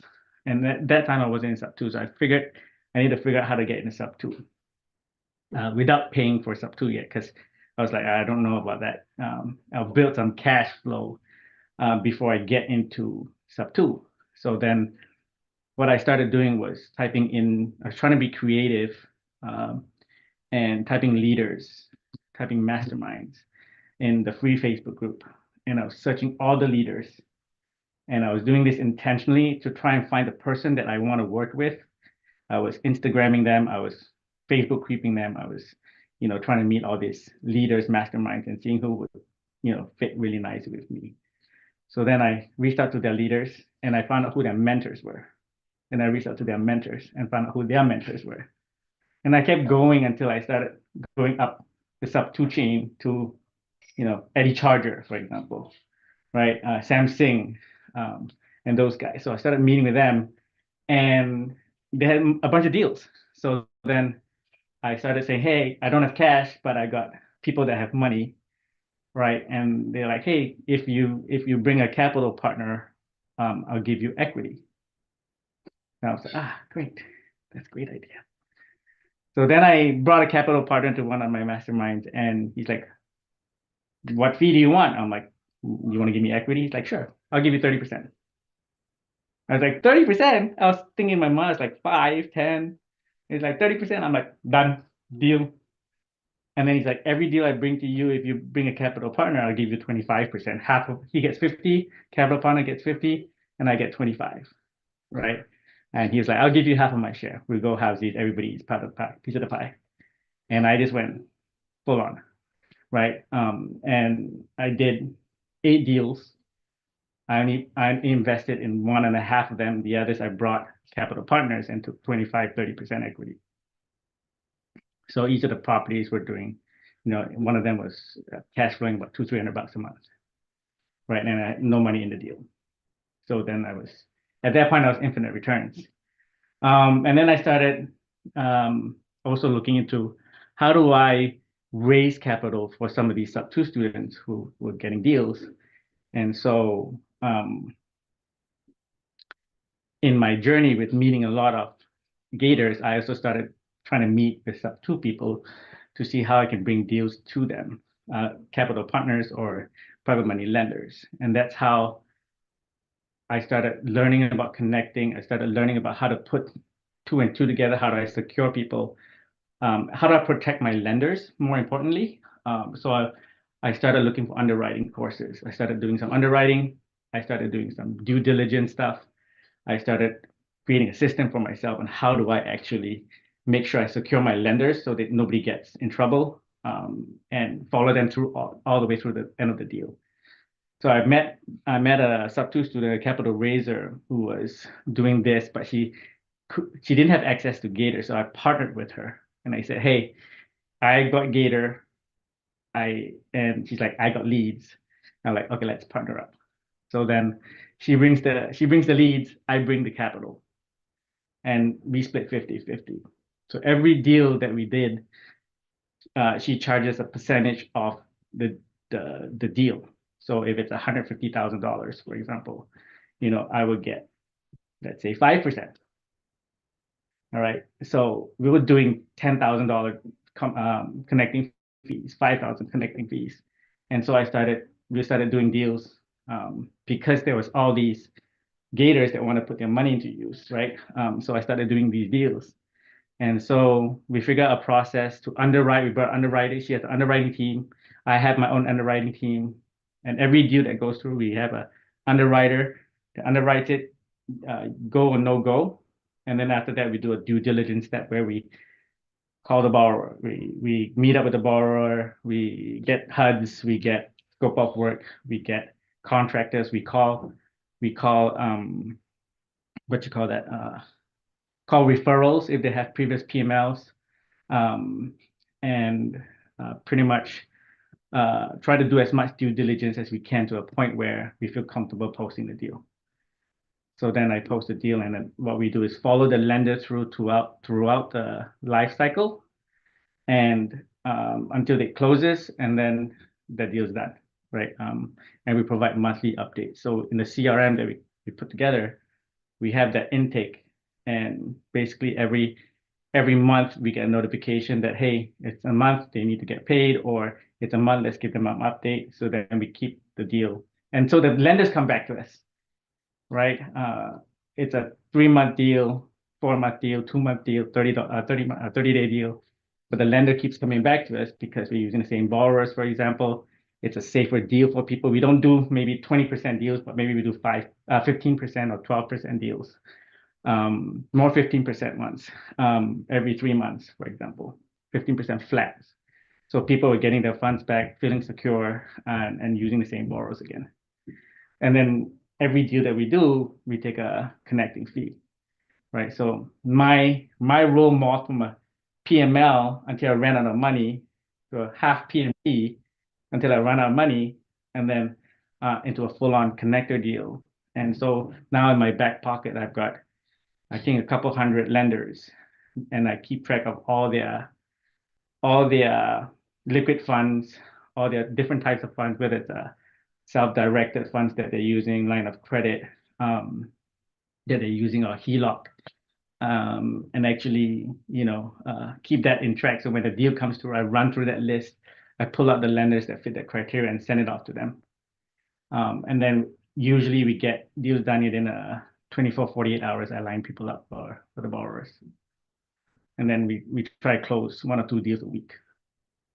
So if I'm, 1 or 2 deals a week, if it's a $50,000 deal, then I'm making $2-3 grand a week, or something along those lines. Yeah. So it's been really busy. There's a lot of sacrifices I've had to do with the family, with my job. I'm trying to quit my job soon. Hopefully not soon, but maybe in 2 years or 3. But at the same time, I'm trying to find the who to partner with. So I don't want to partner with anybody. So I'm partnering with one person right now.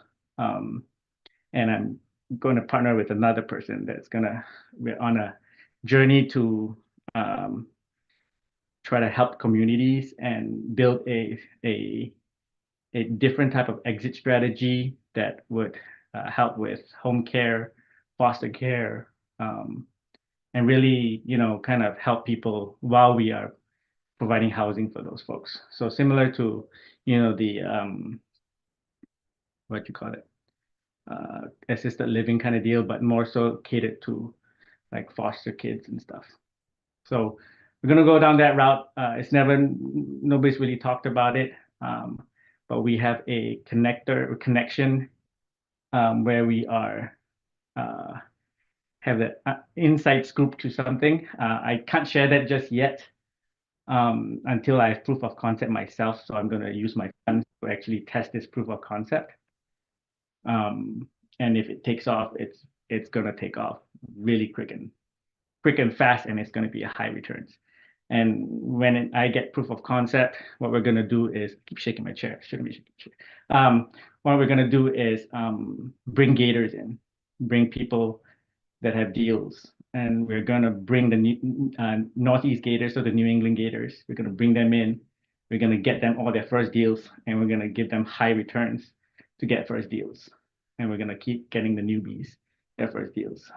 Because when I started connecting, when I ran out of money, what I did was I reached out to all the Gators that were new, haven't had their first deal, and I brought them in and got them their first deals. So I think to date, I've gotten about maybe 10 new people get their new deals in the last 3 months. So that was actually really rewarding as well, because it took me maybe 10 months, 11 months to actually get my first deal. I tried to do it conventionally and it sucked, right? And some folks have been in Subto or Gator for a really long time and they never got their first deal. So I decided, hey, let's try it out.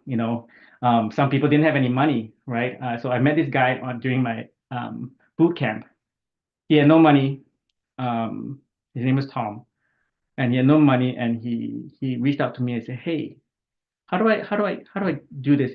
And he wasn't in Gator at this time. He joined Gator, and so I said, "Hey, this is what I did." So I didn't have any liquid funds, by the way. I put everything into my house. So I have about four, 500, $600,000 in my house.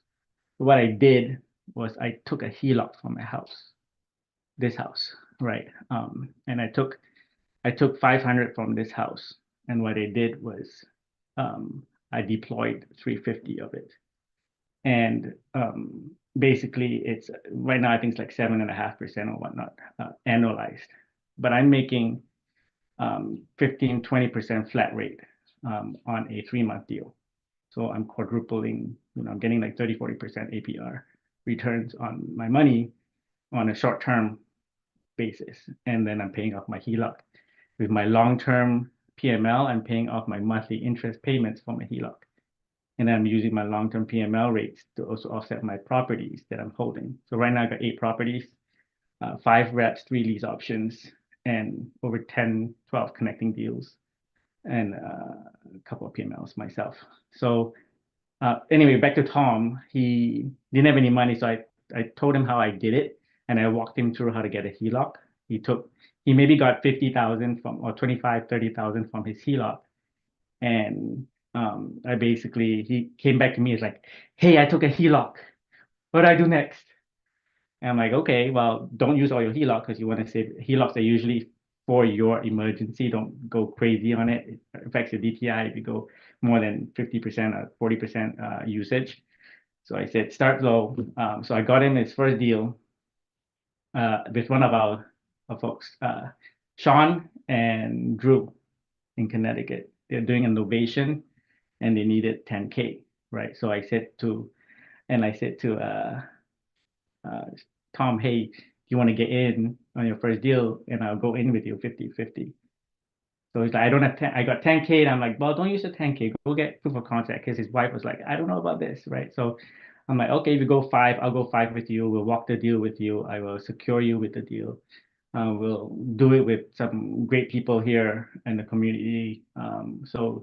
Sean reached out and Drew, and they said, "We got innovation. You want to do 10K?"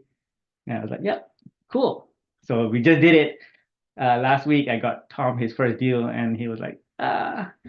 And then, now the house is on the market already, and they're listing it. So it's not even probably 2 months before, hopefully 2 months, and he was gonna get his return back, and we're just gonna keep recycling his money for him so that he can build some capital, so that we can do more deals together. So I told him if I find a $5, $10, $50,000 deal, I'll go have it with him every time and secure him every time to get him rolling in that nature. And then I did a couple more with some newbies, and I went halvesies with him.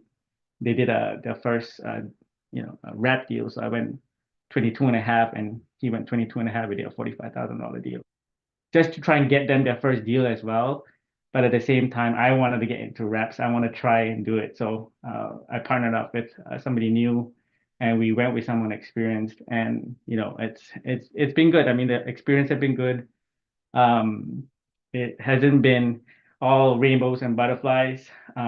It's been, we had some of you may have heard about the rat debacle. I'm in one of that rat debacles. But through that issue with that rep issue that we've been having, there was a lot of lessons learned, a lot of lessons learned. I still have to figure out how to, wrap that damn thing, and get the deed transferred over to me. But through that, that's amazing. I met Munif.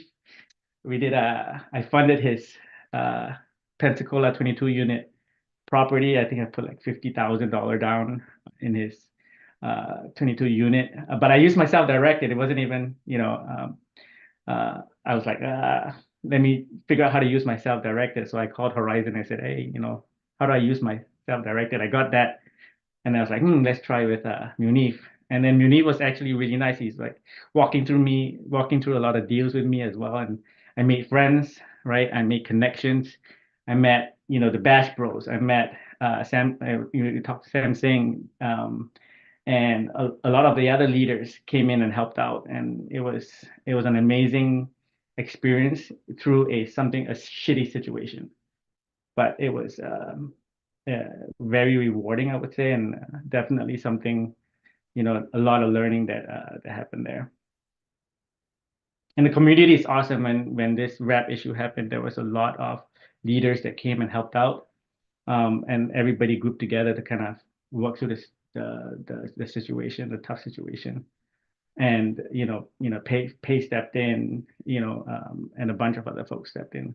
So it was really, really nice to actually, see how the community work together, work through the problems together, um, and try to resolve the issues together. A lot of people helping out.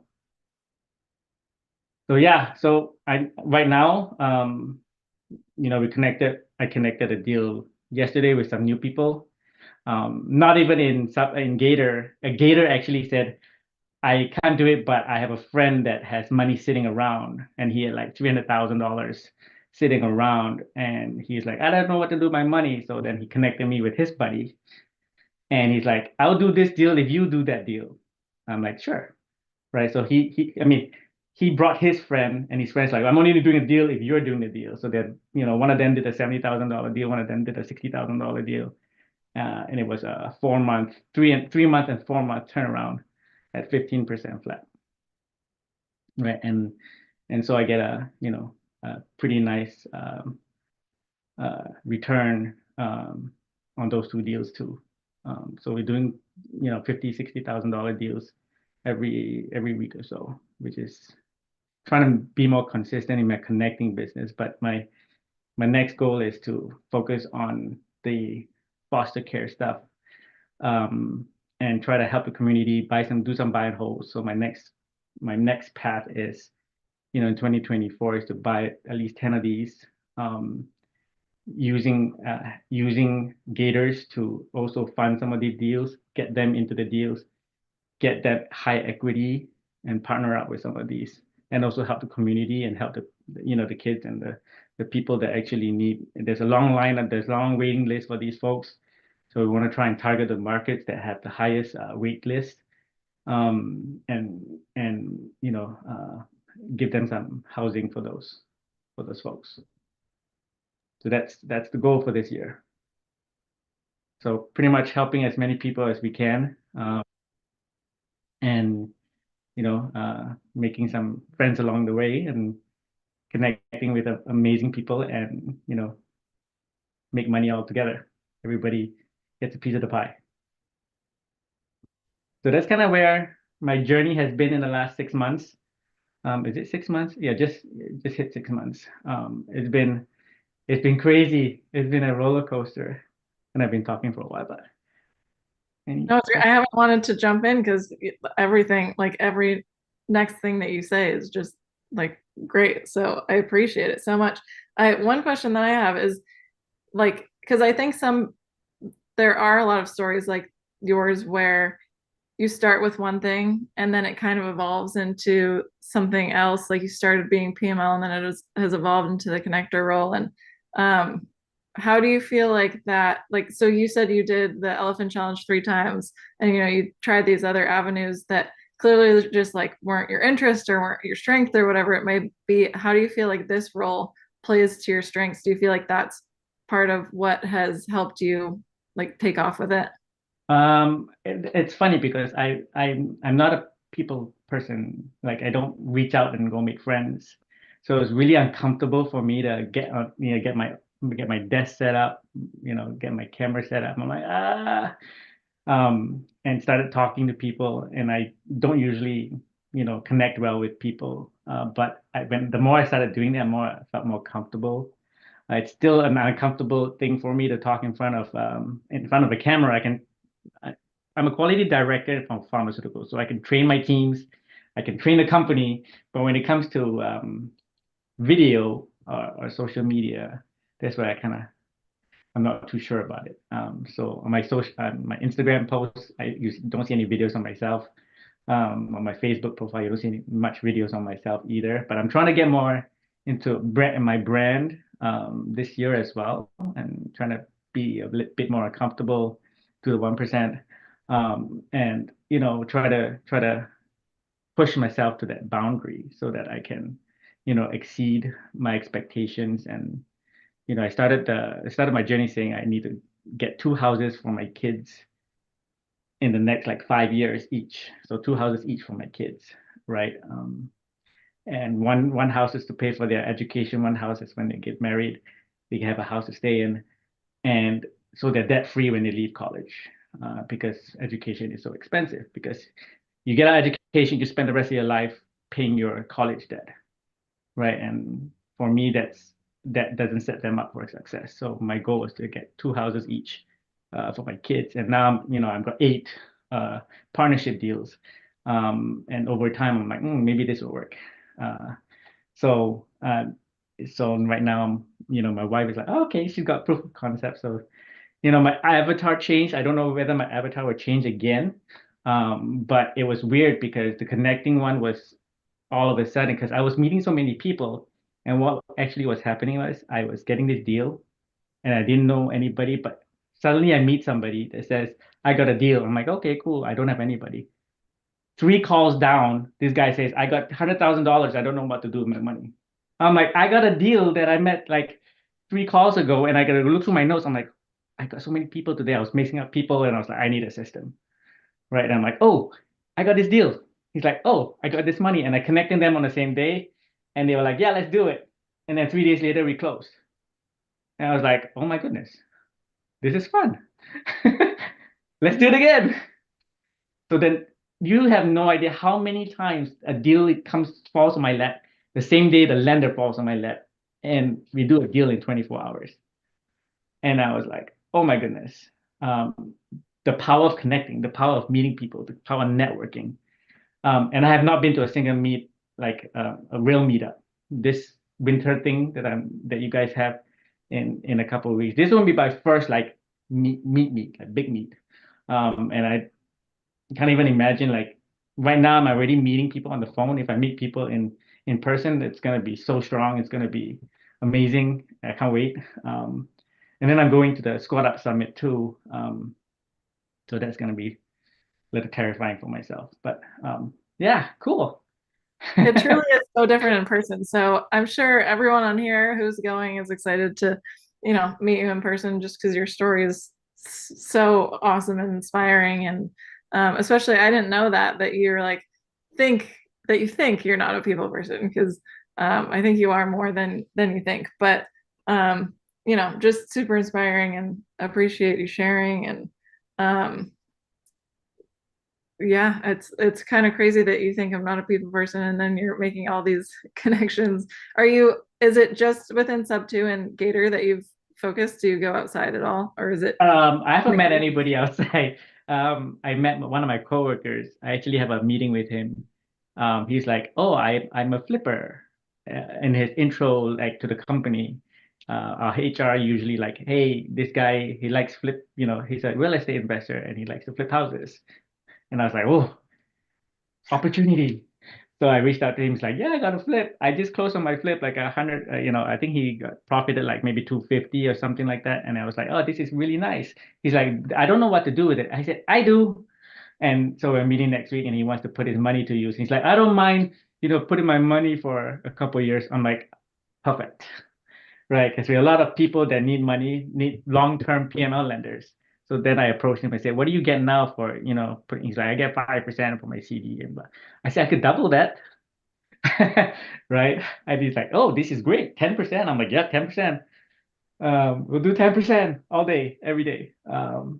And so, I'm trying to build my outside network because no gator is going to do 10% for sure. And it's so hard if I don't network outside. So now I'm starting to learn how to start networking outside, meeting people, and trying to find the people of the people, people's friends, to actually build that network. So it's super important to actually, the power of networking has been my gate, to actually start doing all these deals in my avatar at least. For sure. That's pretty Yeah. dope, bro. That's If really dope. I've kind of hogged the question realm, so if anybody else has questions for Colin, I don't know how much time he has, but I'll stay today, and my wife said she'll take the kids tonight, so that's yeah. Anybody have any questions? I have a million questions. Can I ask maybe one question and then maybe Yeah, ask away. we'll cover it. Hi. So Absolutely. first of all, I love your vibe. You just have such a great energy, and I think you're probably gonna like turn upside down mountains upside down, whatever the expression is.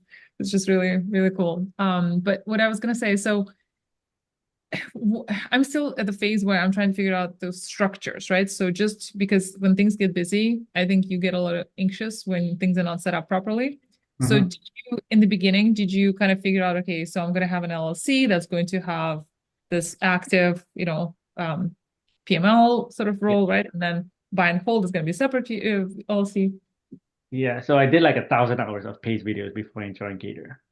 So I watched all his YouTube videos, and then when I joined Gator, I watched all the videos you could ever watch on Gator. And then I watched all his, all the Pace and Tommy and PCS and all that fun stuff. And so I did set up my corporate structure the way that they were advising me to set up. So I set one up first to lend on Santiago's deal. Um, um, and then I'm after Santiago's, because I was doing Santiago's on my HELOC without my LLC. And when I did his deal, I was like, oh man, what am I doing? First of all, I wired him the money, and then I was like, oh, where I put my interest, right? So then I had to create my LLC and then stick his what you call that deal in my LLC, right? So that was I think I did it right. I think I did it like Santiago. Didn't I do it like right before I left or something? And I gave you I think my LLC came in like a week before we did our deal. And then Yeah, I transferred over. give me the check, and then I went deposited, and I went straight to the casino, and then I had some fun, doubled it off. No, kidding. I went to the lawyer right away to make sure we can do the promissory note and deed of trust so we can get you secure. Yeah. And then you know what? The funny thing was I was watching a lot of Pace videos on my laptop, and one of the videos was him saying it was a due diligence one. He's like, never, ever, ever, ever, ever send money to a person. And then my wife looked at me and she's like, didn't you just? And I'm like, yeah. Then I was like, well, you know, that was fun. She's like, were you sweating? No wonder you were so anxious on the plane. I was like, yeah. But that was, it was a risk. I'm a little bit higher risk taker, but probably never do that again. But and with Santiago, maybe I'll do it with Santiago again. I'm okay doing it with him again. But Was the wife happy when I paid you back? Did she love me again? oh yeah, she did. The first month that you paid me, because Santiago worked out, me and him were doing interest only payments on every month. And the first month was like, I got paid. And she's like, okay, Santiago was good. So that was fun. But yeah, going back to your question, yes, so I did set up my corporate structure to how I did my lending business first. I did my passive business first because Santiago's deal was a 12-month deal. So I put it under a long-term passive LLC. And then I got my Gators LLC later after when I started building my business credit. So now I got my business credit, and I did a fund and grow situation where took out business credit using my personal credit, but applied for business credit. So I got in 2 weeks, I was able to get about $70,000 in business credit. So I took my $70,000, I liquidated the cards, and I put it out to a 20% deal. And those cards are 0% for 12 months. So what I'm doing is I'm recycling every 60 days, 5 times. And then at the end of the year, I do another business credit with 0%, do a balance transfer, do it again, and credit stack. So then at that point, I'm going to use all my business credit to churn a 60, 90-day deal at 0%. Anybody get that? I think you need to teach a class on that. That's Really break it down. Credit stacking. So Colin, that's the PCS, they have that, they kind of walk through like once you do get your EIN set up through the LLC, that's like building the business credit and using the credit line. Yes, and to be honest, I still don't have my PCS business credit line. I did business credit using I cheated. I basically went through Fund and Grow because in parallel with the PCS, because PCS takes 4 months, I'm impatient. So what I do is I paid to get into a Fund and Grow program with another Gator. The Fund and Grow program costs $3,800, and if you split it with a Gator, you go 50-50. So what I did was paid, and then if he did it before, he gets like an $800 discount. So I paid $1,500 to join Fund and Grow for 12 months. And what Fund and Grow does is they take your personal credit, they apply for business credit using your personal credit, get you 5 business credit cards in 2 weeks using your personal credit. Then they dispute each one, take it off your inquiries, and then recycle again in the next quarter and get you another 3 to 4 cards. So every quarter I'm getting 5 to 4 cards for the rest of the year. So by the end of the year, I'll probably have 20 cards that I'm liquidating. Get out of here. Then I'm liquidating every 4 months and one of my guys had like 250,000 in business credits, and he's churning it every 3-4 months. I think I'm gonna connect with you just for that. That It's alone. crazy. Yeah, that's awesome. That's amazing. It's definitely better than what you got to do through PCS. At PCS, I'm still waiting for my business credit. Yeah, it's not their fault. I'm it probably slacking. costs more. Yeah, well, I got to spend like 40, like 100. Was it? I think you were doing it too, right? Building a business credit. Like every month you got to spend and buy stupid shit like dumb shit. Not much toilet paper I have right now. I've got too much toilet paper. But you should have more kids then. You should have more kids. I'm having another one, so there you go. We'll run out. Guys, I just want you guys you guys obviously see the way he's talking. When he and I first met, he knew none of this stuff. Oh, no, nothing. None of this stuff. Like green. So when he reached out to me, he was just like, hey man, I don't know what I'm doing. I just know I want to be in this. And I was like, come on. I'm doing something right now, right next door. Come by, let's talk. And the amount of progress that he's made in such a short amount of time, but he's also made a lot of sacrifices, right? Losing sleep, but it's discipline and sacrifice that he's putting in to get to the point that he's at and, taking it from there. I just love you. You pretty much made a private lender brokerage. You created a mortgage brokerage for private lenders. It's amazing. It sounds like you do it concierge as well, right? Most mortgage brokers, they only take you to that first closing. They don't take you past the paperwork, right? Like your business model, absolutely, you're going to get repeat customers. That's awesome. That's one thing that I took out of what you do is not only did you create a business where there wasn't where not many people are doing what you're doing, right? Other than funds and things like that, but you created a business and you're taking it to the next level, and you're doing things like concierge where you're going to get repeat business. That's dope, man. I absolutely love it. A lot of connectors do this after they connect. Mortgage brokers do this after bro, and they charge a ton of money too. They charge 10 grand minimum for just hooking you up with a lender. That's it. It's like one point, right? Like on the commercial lending, I think they will like easily charge. Like, Yeah, I mean, I got charged. I probably got charged overall like 4 or 5 points mm, from my brokerage. Whenever I got I did a hard money on this one. They charged Mm, me like 4 or 5 points alone. I think all in, including lender, I was like 10 points in. yeah. so you guys, Yeah. before I forget this quick question, kind of on the tail end of this, did you figure out your accountant or your CPA? Because I'm thinking with all this craziness and activity, like how do you just kind of keep it all organized? I did a bookkeeping with Start Virtual. I started off with a Start Virtual bookkeeping on one of the entities, and then when my connecting business started growing, I was like, no way in hell am I gonna keep up with this bookkeeping. So I got them to do my second entity. So I got two bookkeepers on the same thing doing each one, and they charge like $200 for each entity. So I'm paying $400 a month for these for my Is it bookkeeper. That's gonna yes? save me a lot of time. And no, Start Virtual. Oh, sorry, Um, Rachel. and then for my CPA, I actually, when I first started in August, I signed up for the Insight Tax people. Um, I'll see how that goes this year. And if it's crappy, then I'm going to reach out to somebody who's doing tax, who has a good CPA, maybe here in New Hampshire. Maybe I'll reach out to Justin, where is he here? And see who's he using, and get that sorted out. But I'm gonna try them out and see how they are. And if they suck, then I'm gonna move. Because it's very messy. But right now the bookkeeper is actually really nice. They give me a weekly report, a monthly report, and so I've got profit and loss and stuff like that. I'm just hoping that they categorize it correctly.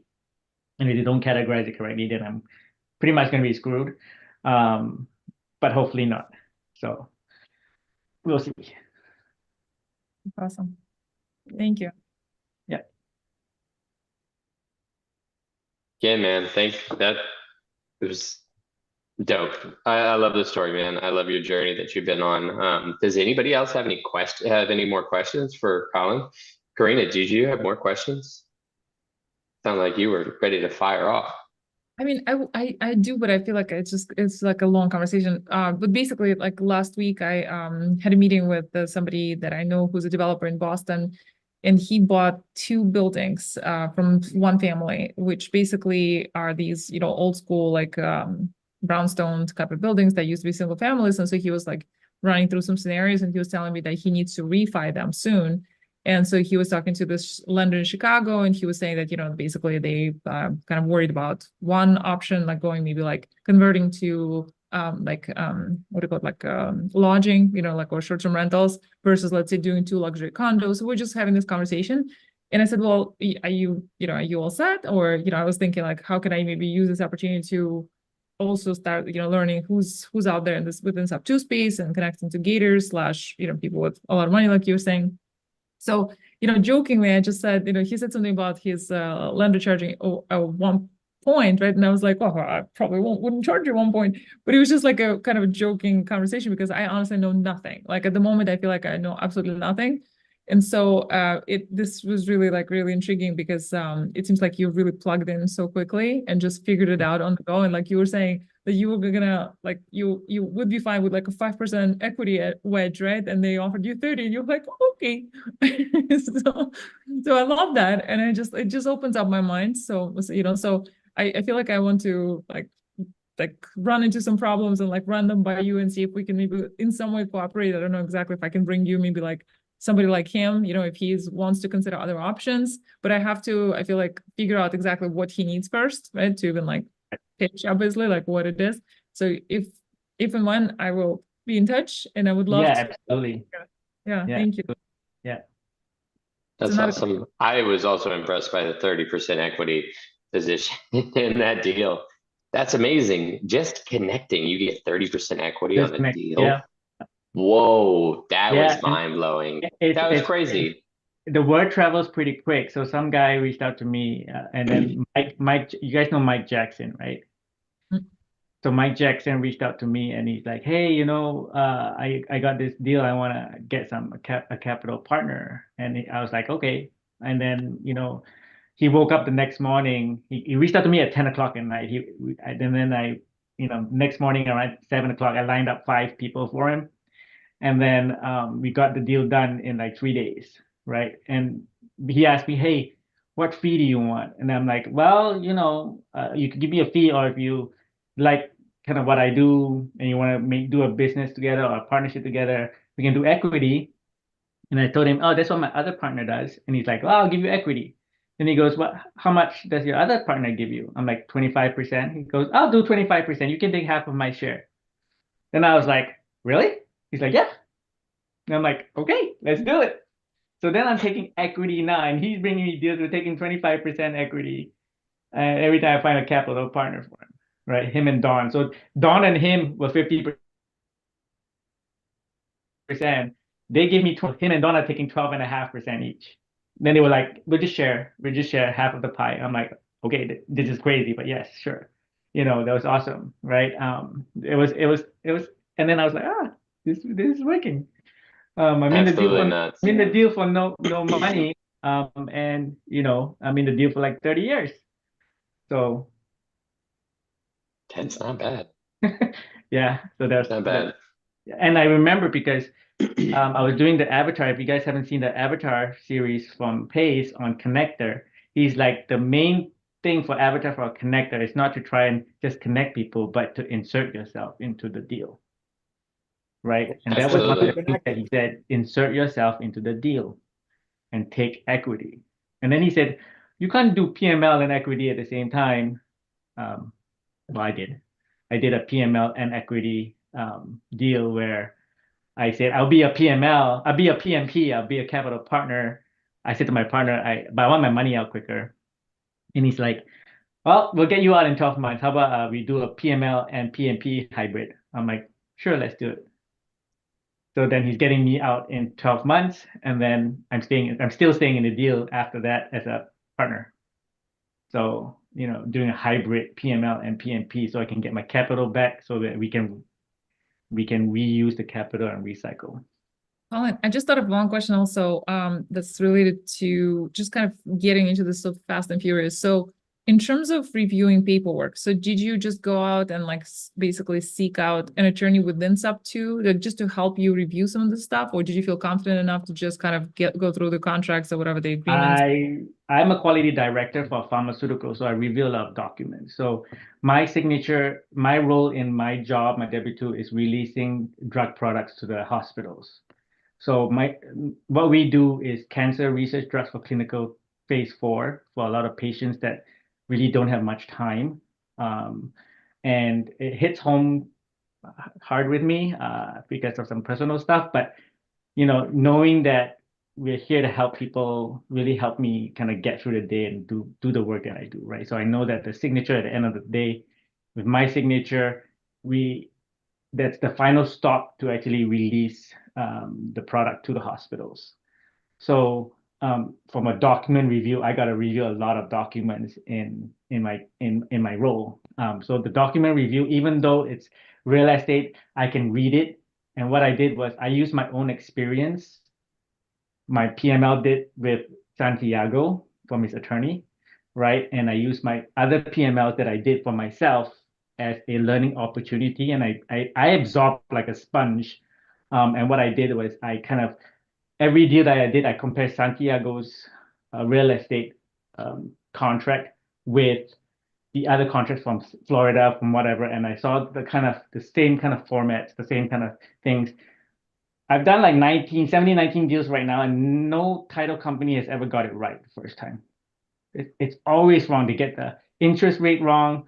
They get the APR versus flat wrong. They get my name wrong. They get my company wrong. And so I was like, you know what? I'm just going to do it and help my lenders make sure that they are secure, make sure that they are accurate, because I do this, for my work. I compare, trust, but verify, right? So I do that every single day. So I was pretty comfortable doing that. All I know is you have to secure the people with the right contracts, with the right documents. So promissory note, deed of trust, personal guarantee, lender's insurance, building insurance, and insurance on the property. And then if it's over leverage, do a cross collateral, right? And then I learned how to underwrite by talking to people working with some underwriters, and then I took both underwriting course as well, so that I can learn the process, but also help people do it. I reached out to a TC. I'm like, hey, you want to do this? They were like, well, you don't really need a TC because all we're really doing is we don't write the contracts. The attorney does do the contracts. So all we're making sure is you have the right documents, but it sounds like you know what the right documents are. So from that aspect, I was like, okay, maybe I don't need a TC for these $5,000-$10,000 deals because it won't make sense. But for $100,000 deal, I'll bring a TC going forward. But yeah, does that answer your question? Yeah, thank you.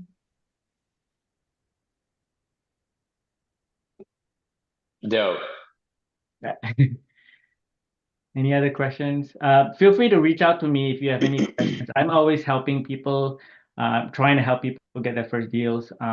Even if I cannot, I'll plug you into my system. So when the deal comes by, I can have it trigger on, what your criteria is. If you don't think you're a lender, that's okay. When you realize that, maybe I got equity in my house and I want to do a HELOC, or I've got my self-directed that I could use, or my 401k that I use. So I didn't even know I could use my 401k because I rolled over my 401k into my current 401k for my old job. But when I reached out to somebody, they said, well, if you had a previous job, they actually section off your 401k separately, even if it's in the same plan. So you can actually take that previous job's 401k and roll it into a self-directed. I was like, really? Sweet. So then I got I was working for another company for 20 years. So I got, a big chunk that I could use for my self-directed. I'm like, it's sitting there losing money in my 401k or not doing very well. I might as well pull it out and make, 15, 20% every 3 months. Did you do Oh man. that whole checkbook, the IRA LLC check? Checkbook control. Yeah. So I created an LLC for my self-directed. I've moved all the funds into the LLC for the self-directed, and then I fund it through the LLC. So I don't have to get them to approve it all the time. So and then they create a bank account for your LLC. So any profits goes back into your self-directed, and anytime you want to use it, you just send it off again. Now, do you have a minimum investment whenever you take on a new client? No, 50,000, 100,000. No minimum. Like I said, I did a 10K deal with Sean and Drew. Just trying to bring the gators, the newer gators that don't have much money or just need a proof of concept, right? Just bring them in and I'll walk them through the deal. I actually like a smaller deal so I can help more people. So if you guys have any smaller deals, I can help fund them for you. Hey, do you have a vetting process for your lenders? I do have for lenders. For lenders, yeah. Proof of funds, anything like that, or you just have enough lenders that you just Yeah, my vetting process is, do you have any money? How much money do you have? Is it liquid or is it HELOC? I can advise you not to use your HELOC to the max, that kind of deal. Yeah. Basically, lenders I don't really vet. Someone spoke to Melissa Palmer as well, and they said, like, can I get qualified as a lender? She's like, why do you want to get qualified as a lender? Doesn't make any sense. Right? So, they want to vet borrowers. But no, we don't qualify our lenders, or we don't vet our lenders. But if a lender messes up or has issues or whatnot, we're trying to work through the issues, because some gators, they want to use their lines of credit and they're trying to liquidate through Plastique or Melio, and they have Plastique now is kind of clamping down.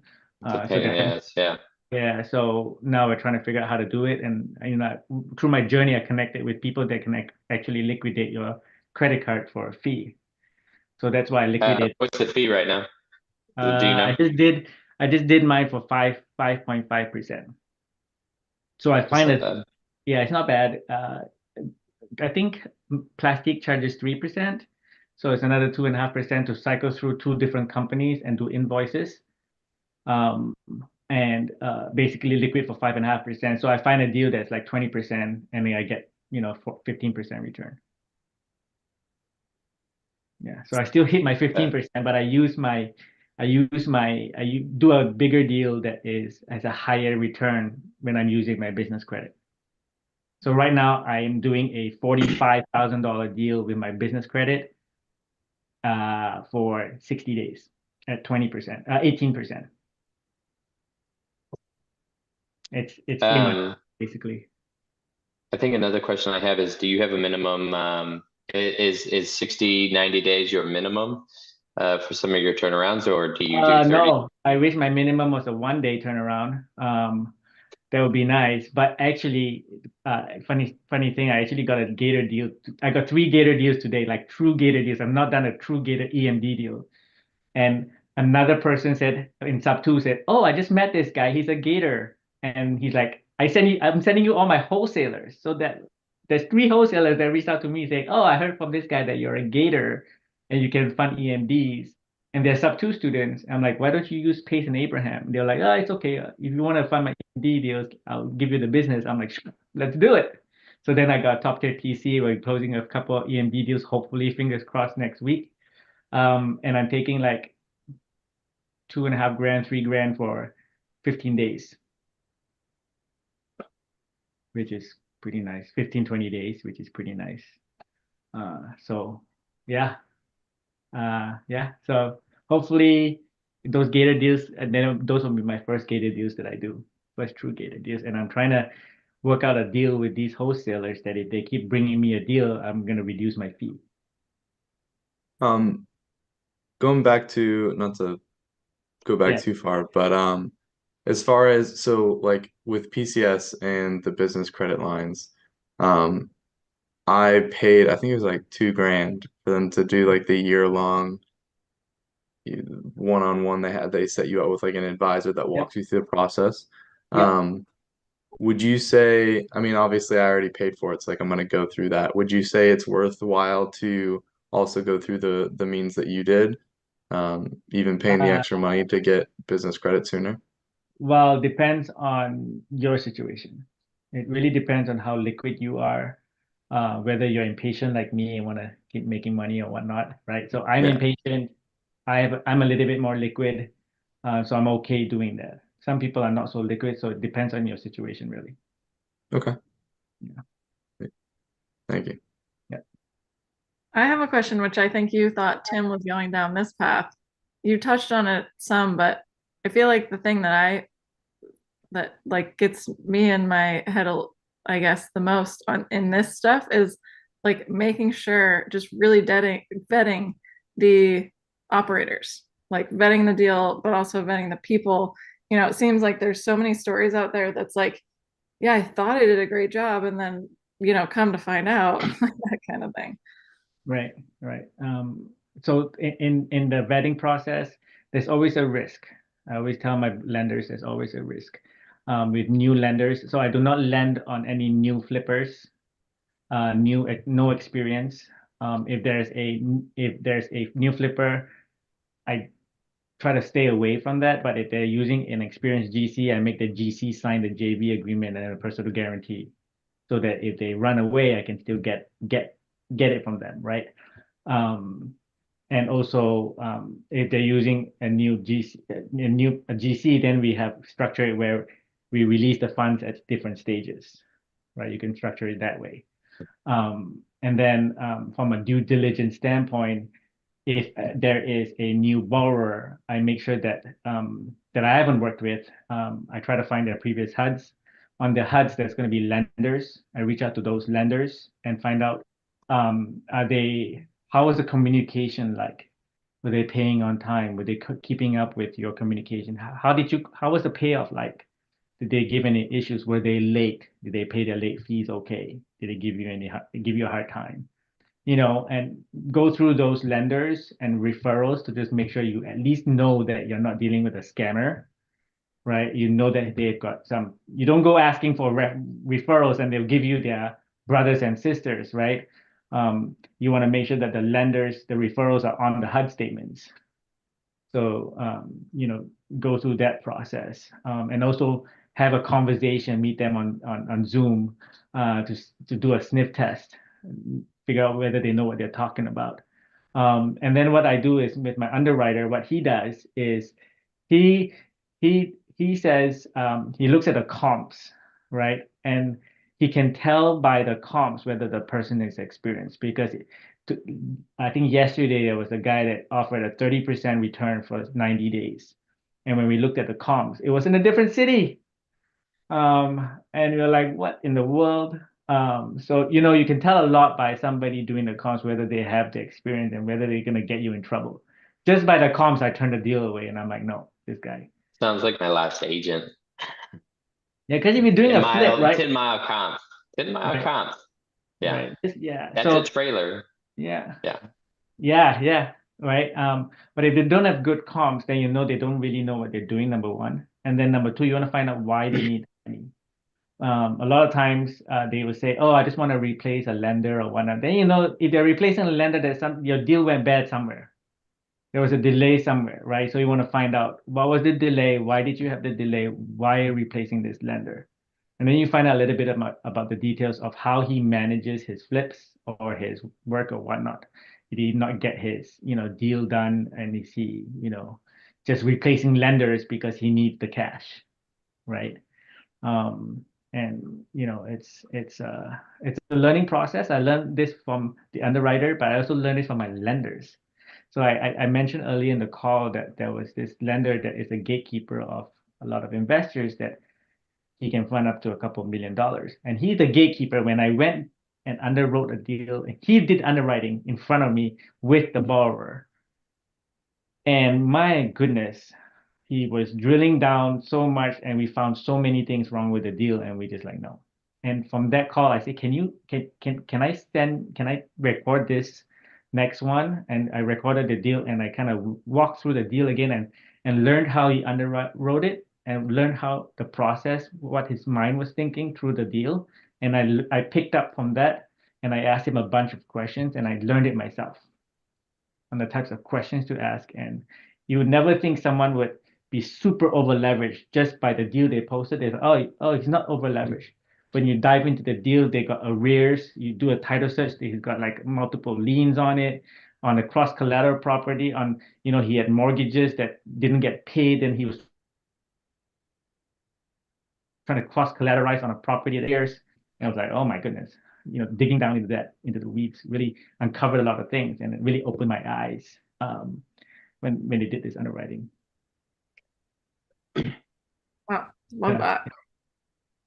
Yeah, it's a lot. I mean, each deal is different, and it depends on the how much due diligence you do and how deep you want to go.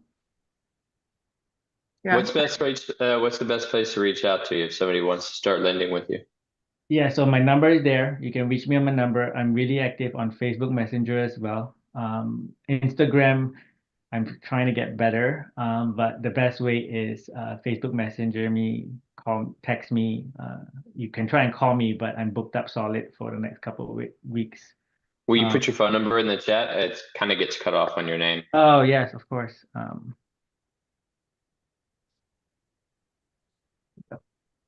What do you need right now in your business? What do I need? Sleep and time. But I need like I'm trying to build my system, my CRMs, and trying to automate my business. So right now I signed up for Monday. I have my partner is trying to help me integrate my system and match her system and automate that process because then I can do more deals. Then I hired my own underwriter. So he's doing some underwriting for me to take that off my plate as well. So right now I don't know quite yet what I need. I probably need sleep, but no. Yeah, I don't know yet. Trying to figure that out too. That's fair. I think we're all in that same boat. Yeah. No. Thanks, man. But advice for everybody that if you haven't done your first deal, if you are still new, getting into it, networking is super critical. Meet people, talk to people is super, super critical because that's your network, it's your net worth. Right? Say it over and over again. Your network is your net worth, right? You never know who you meet. Like I said, I met this guy the same day. I got that lender the same day. We did a deal, right? Who would have thought I woke up that morning, I'm going to do a $70,000 deal, right? Just by networking. And so every person that books a meeting with me, I'm like, this may be a potential deal, right? This is a potential that is like this person I've never done a deal with. He was with my issue with my rep. He actually said, "Hey, I live in Arizona. I can go walk your property for you and take pictures and be your boots in the ground. I've got some contracting experience. I'm gonna take some photos for you. I'm gonna test your electrical, make sure it's working." I'm like, this is awesome. And he just went there, and I'm like, "Hey, how much do I pay you?" He's like, "No, no, no, no, no. Just do a deal with me later." And he drove an hour and a half to my property. I'm like, "I thought you were nearby." He's like, "Yeah, an hour and a half, you know." I'm like, "Oh." Was he live in Maine? Hour and a half, not far. He was living like an hour and a half because my property's in Buckeye, Arizona. He was living like in Phoenix or somewhere, I don't know. So, you know, he's like, "I'll drive over there. It's okay." But A you know, lot the of community is people, so amazing. I mean, people are just willing to help. So Well, smart man too, because you give value, you get it back yeah, at some point yeah. somewhere. So I still It's owe him a another deal. thing I love about this community. I think this community just attracts those type of people, right? Yeah, Or willing to help out. for I sure. think that has a lot to do with it. Yeah, absolutely. That's dope. 100%. And you're a likable guy too, so that helps. Very much, yeah. Dope. Somebody said, sorry, I just want to like emphasize this point. I think it was a lady on one of the either family calls or something I watched recently. She was saying that she was a bit depressed, like she had a baby maybe recently, and she was a little like actually like maybe hormonally, maybe a little more prone to depression or something along those lines. And she said that she actually kind of came back to her normal or vivacious self thanks to this community. Honestly, I mean, I didn't have a baby, and I cannot say that I was depressed, but at the same time, I feel like there was a lot of heaviness over like the last few years, just for different reasons. And I literally this summer when I joined this community, even though I'm not yet, I'm feeling super new and I'm just kind of soaking stuff up. But honestly, I look forward to, first of all, the conversations, the every phone call, every Thursday. There's just something so energizing. I feel like I plugged it into some like energy source, and it's like I'm getting extra charge basically just being in the present. So thank you guys. Yeah, this is amazing. This community is awesome. Really, really It cool. absolutely is. Absolutely. Well, Colin, appreciate your time and your sharing and just appreciate it so much. You've like seriously just your journey is like so impressive and inspiring. All the comments definitely speak to that too. So I haven't had a chance to read all the comments yet. But yeah, thank you so much, guys. You know, reach out to me if you have any questions, if you need help. If any of you are gators, reach out to me. I can try to help you get your first deals as well.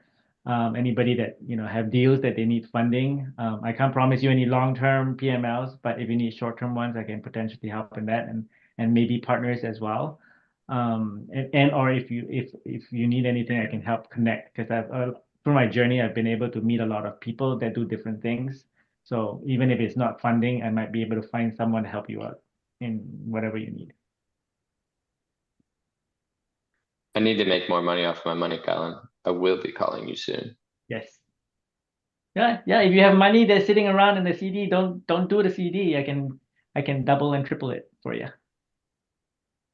I love it. heck yeah. Yep.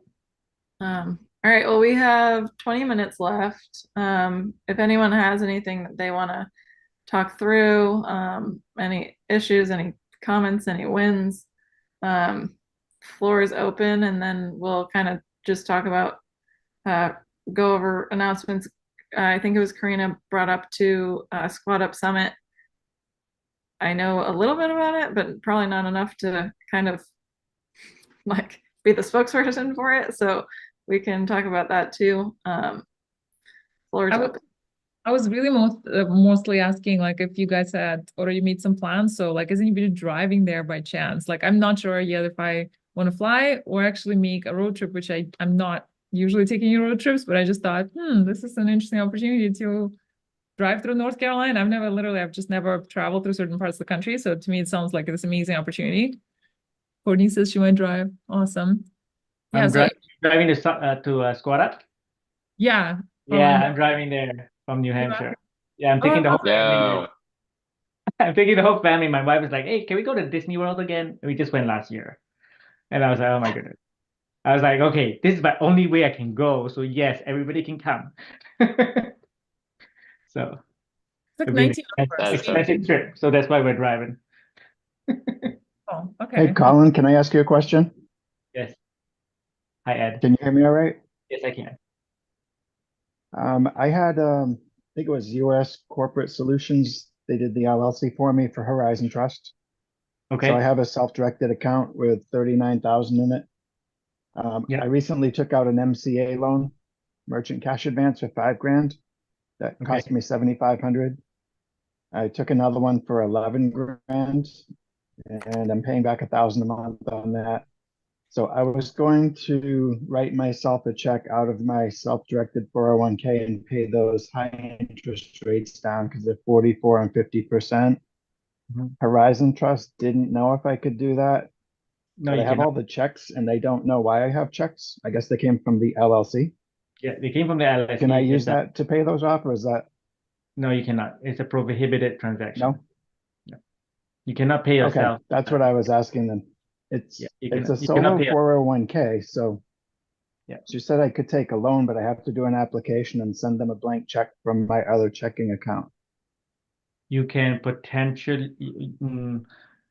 Yeah, you cannot write a check to yourself. That's for sure. That's one of the prohibited transactions. I think So that's why they put it in an LLC, right? And it's a solo 401k, so you can borrow and pay it back. you can take a loan. You can take like a if you there is a 50,000 limit that you can loan from your self-directed IRA to yourself. Yes, there is. You cannot. Yes, there is. Let me give you a contact to call. My contact in Horizon Trust. He can actually walk you through that process. There is a site. Yeah, If I you did tried a to get a solo hold of 401, Brandon. I did a solo 401 that allows you to take a small amount, but yes, you can take like 50 grand. Let me check my notes. I only have 39 in there, but I think she said I could take 50%. Yeah, yes. Yeah, I think you can take some money off your as a yeah, you can contribute more money, you can do business write-offs. Write his number down. His name is Brendan Turner, not from Bigger Pockets. Brendan Oh, Turner yeah, he's the guy that set it up for me initially. from He Horizon. was on vacation last week, so I wasn't able to get a So you hold of have his him. number already. Okay, good. Yeah, I have his email too. Yeah. Okay. So yeah, Yeah, he's reach a back out super to guy. him. Yeah, he's pretty cool. But you can definitely cannot pay yourself, but if you take out a loan from your self-directed, you can do that.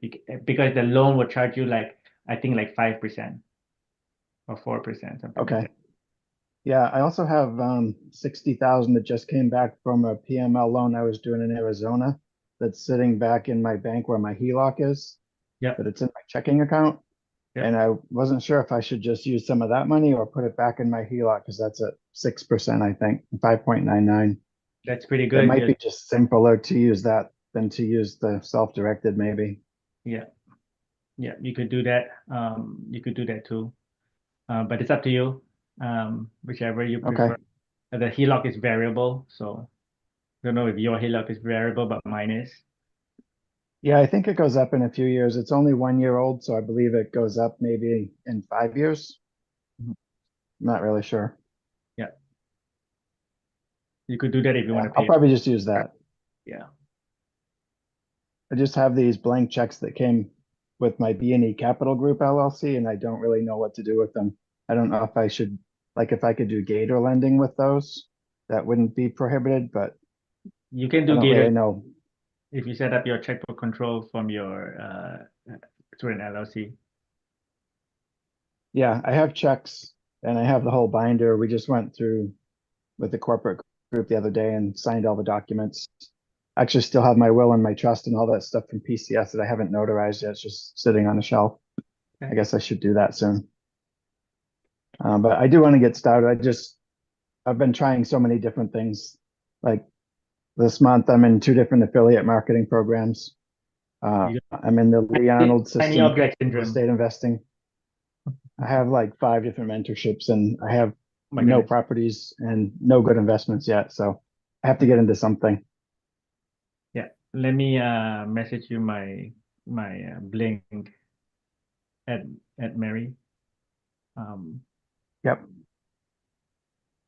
I will find you on Facebook, or if you find me on Facebook first, I will bling you. Yeah, I'll be reaching out to you if I don't hear Okay. from you. Just do that. I'll just wait for you there.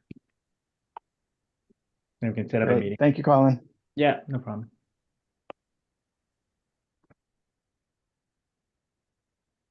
All right. Anyone else have anything that they wanted to go over, talk about while we're still here?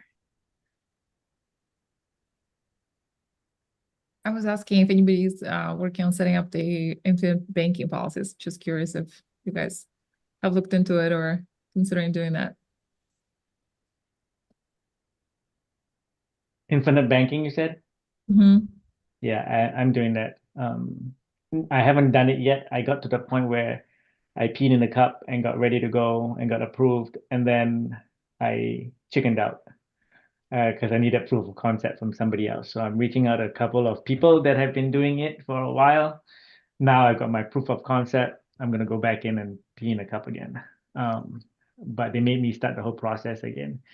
They said I waited too long, and I'm like, I'm not ready. Don't pressure me. Stop it. Um, but now that I talked to a few more people, I might jump into that. Yes. I talked to Mike last week maybe, and he was saying that I think he personally has something like 12 policies. I think Brent has like, I don't know, 20, something like this. And he was saying that somebody, I guess, opened like one policy and then a month later they opened another policy. So, I mean, if your circumstances change and you wanted to, like, what is it called? Front load your policy, Front right? So, load. hmm? Yeah, front load. Yeah, so that you basically could open up the next policy like within a short time. You don't have to wait like next year or for next year, etc. So that sounds interesting. Yeah, I'm definitely doing it. I think it's a great way to stack your money. Your money doesn't sit into the account; it just flows through it. Your money into your infinite bank, and then in 3 weeks or 2 weeks, you pull 80% out of it and use it again. And then every month you pull it out, pull it in, you put it. It just flows through. It uses your policy as a flow through mechanism, and it just stacks and it just compounds every year. So definitely a good way to build wealth fast by doing that. I'm starting to get a hang of it. The more people I talk to, but I think my opinion, I think it's a strategy that I want to go down. And that will be my last two corporate parts of my corporate structure. Will have my infinite banking and my trust on top. That's my last two before my corporate structure is kind of set in a comfortable way that I've set it up, at least. Awesome. I'll be doing it too, so maybe we'll compare notes at some point. Yeah. You know who's testing it out too? Jill Jensen. She's a PML. She's in Subto. She's going to try and create her own whole life policy and also infinite banking strategy too. And she's a high level PML. I got her name from Pace when he was doing the raising private money capital. So again, one of the things I did was listen to Pace and who he interviews and people that have money in the private money Zooms. I took all their names down and I reached out to all the people that had money. So if you need money, that's one of the ways you could do it too. Watch the private money Zoom and take down the people's names in there. Every time Pace talks about a name, I'm writing the name down and I'm reaching out to that person. And that's how I connect with people too. Love it.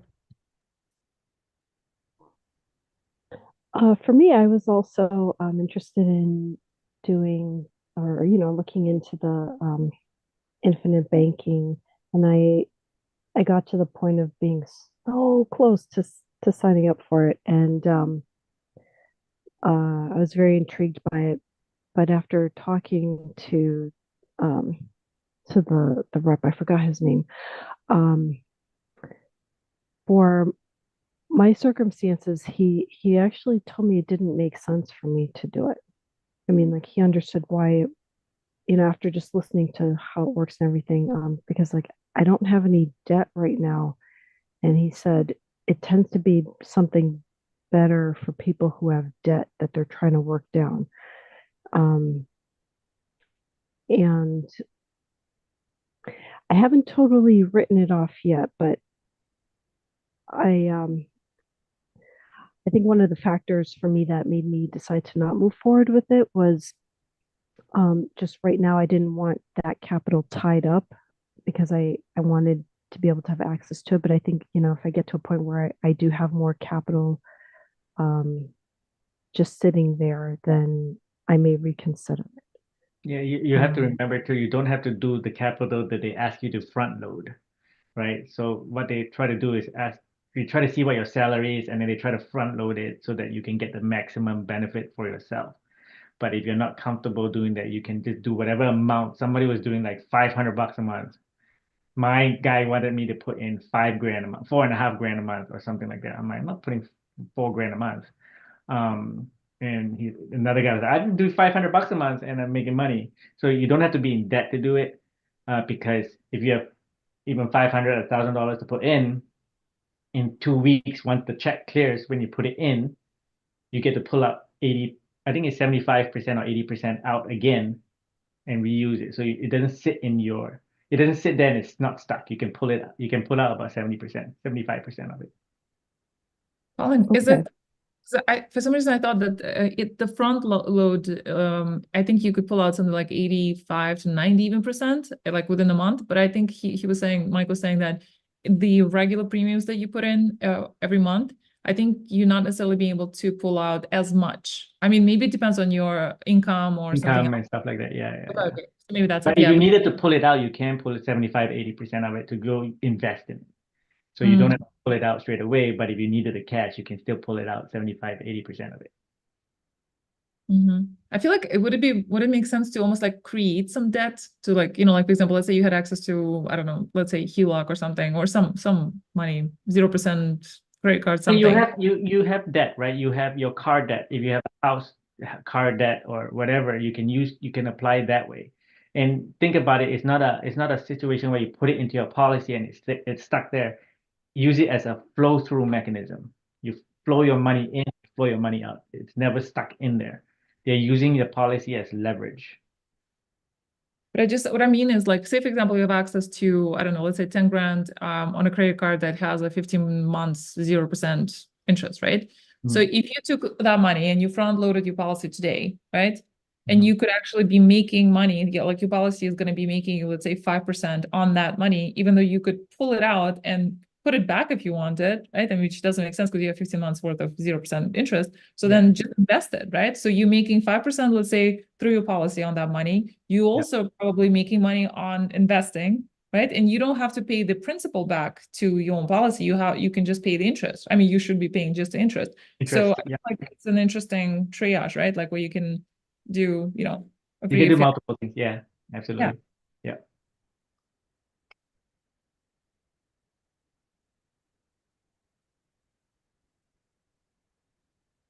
Cool. Well, this has been awesome. Thank you, guys. Very, very informative. Chelsea, you're muted. Yeah, I just yeah, it's been really great.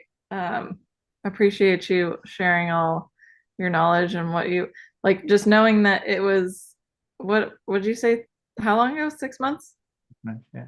Yeah, like to see what you can do in 6 months if you I don't know how you have the time. You said you've watched like all the videos. I'm like, when?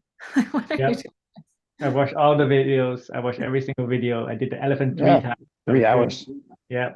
And I was in Singapore doing one of the elephant challenges, and he was doing it at like 1 o'clock, 2 o'clock, and there was like 2, 3, 4 o'clock in the morning for me in Singapore because we're 12 hours ahead. So I was waking up, I was like doing the elephant challenge, and then I was going back to bed. Yeah, the dedication. That's really what it is. I think you know what it is. I think it's like a high because I just remembered like I didn't used to watch any shows. Like I was just not into any of those like Netflix shows at all. But one day I caught like the teaser or whatever, one of those videos of Breaking Bad. And I Yeah. literally watched the first like, I don't know, 6 episodes until like 5 o'clock in the morning, like literally with zero hint of wanting to go to sleep, but just the adrenaline rush. And I finished that whole however many seasons were available, probably in like 10 days. I just couldn't stop. I just like Yeah. so I think that's probably the commitment. It's true. When you get hooked, it's like I need more. You get hooked. I watch it like during breakfast. My kids are like, "That's Pace Morby." I watch it on the way to send my kids to like swimming class. My phone there on my phone. I'm driving, and then Pace Morby's talking. It's like Pace Morby, and my little kids are like, my 3-year-old called me a knucklehead. So I'm like, "What?" She's like, "You knucklehead," and runs around, and they're all laughing. And my 6-year-old's like, "Knucklehead, knucklehead." That's so good. Like, yeah, Immersion. Pace Morby, is he gonna make you a millionaire? And every time they say, Pace Morby, is he gonna make you a millionaire? I'm like, "Yep, Pace Morby is gonna make me a millionaire." Love it. Yeah. He's like, "When you're a millionaire, can you buy me a house with a pool?" I'm like, "Sure." Well, he's starting the kids program, right? So soon enough they can just like plug in themselves and just learn how to make themselves a millionaire, right? At the That's age right. of 10. Oh man. Exactly. I'm watching. All right, guys. Well, thank you to everybody for coming on. Thank you to Colin. Thank you to Armando, if he's still on here. Yep, see ya. Yeah, thank you guys for sharing and just being open books, and reach out to them if you have something to bring to them or you have questions for them. Squad up. That's the whole point. So don't forget the winter meetup on the 27th in Worcester. Here is the Eventbrite link. And so go there for Subto. There's a part that's just Subto, and then there's like an hour or two at the end. That is, we're hoping that some other people will come in because we want additional connects and all that. So but I think for Subto students it's $32 because there was a minimum charge for the venue, and I think the venue is going to be great for what we're doing. I think it's $32, and if you want to come and you don't have the $32, we're a community, reach out, we'll get you there. All right, everybody, appreciate you all.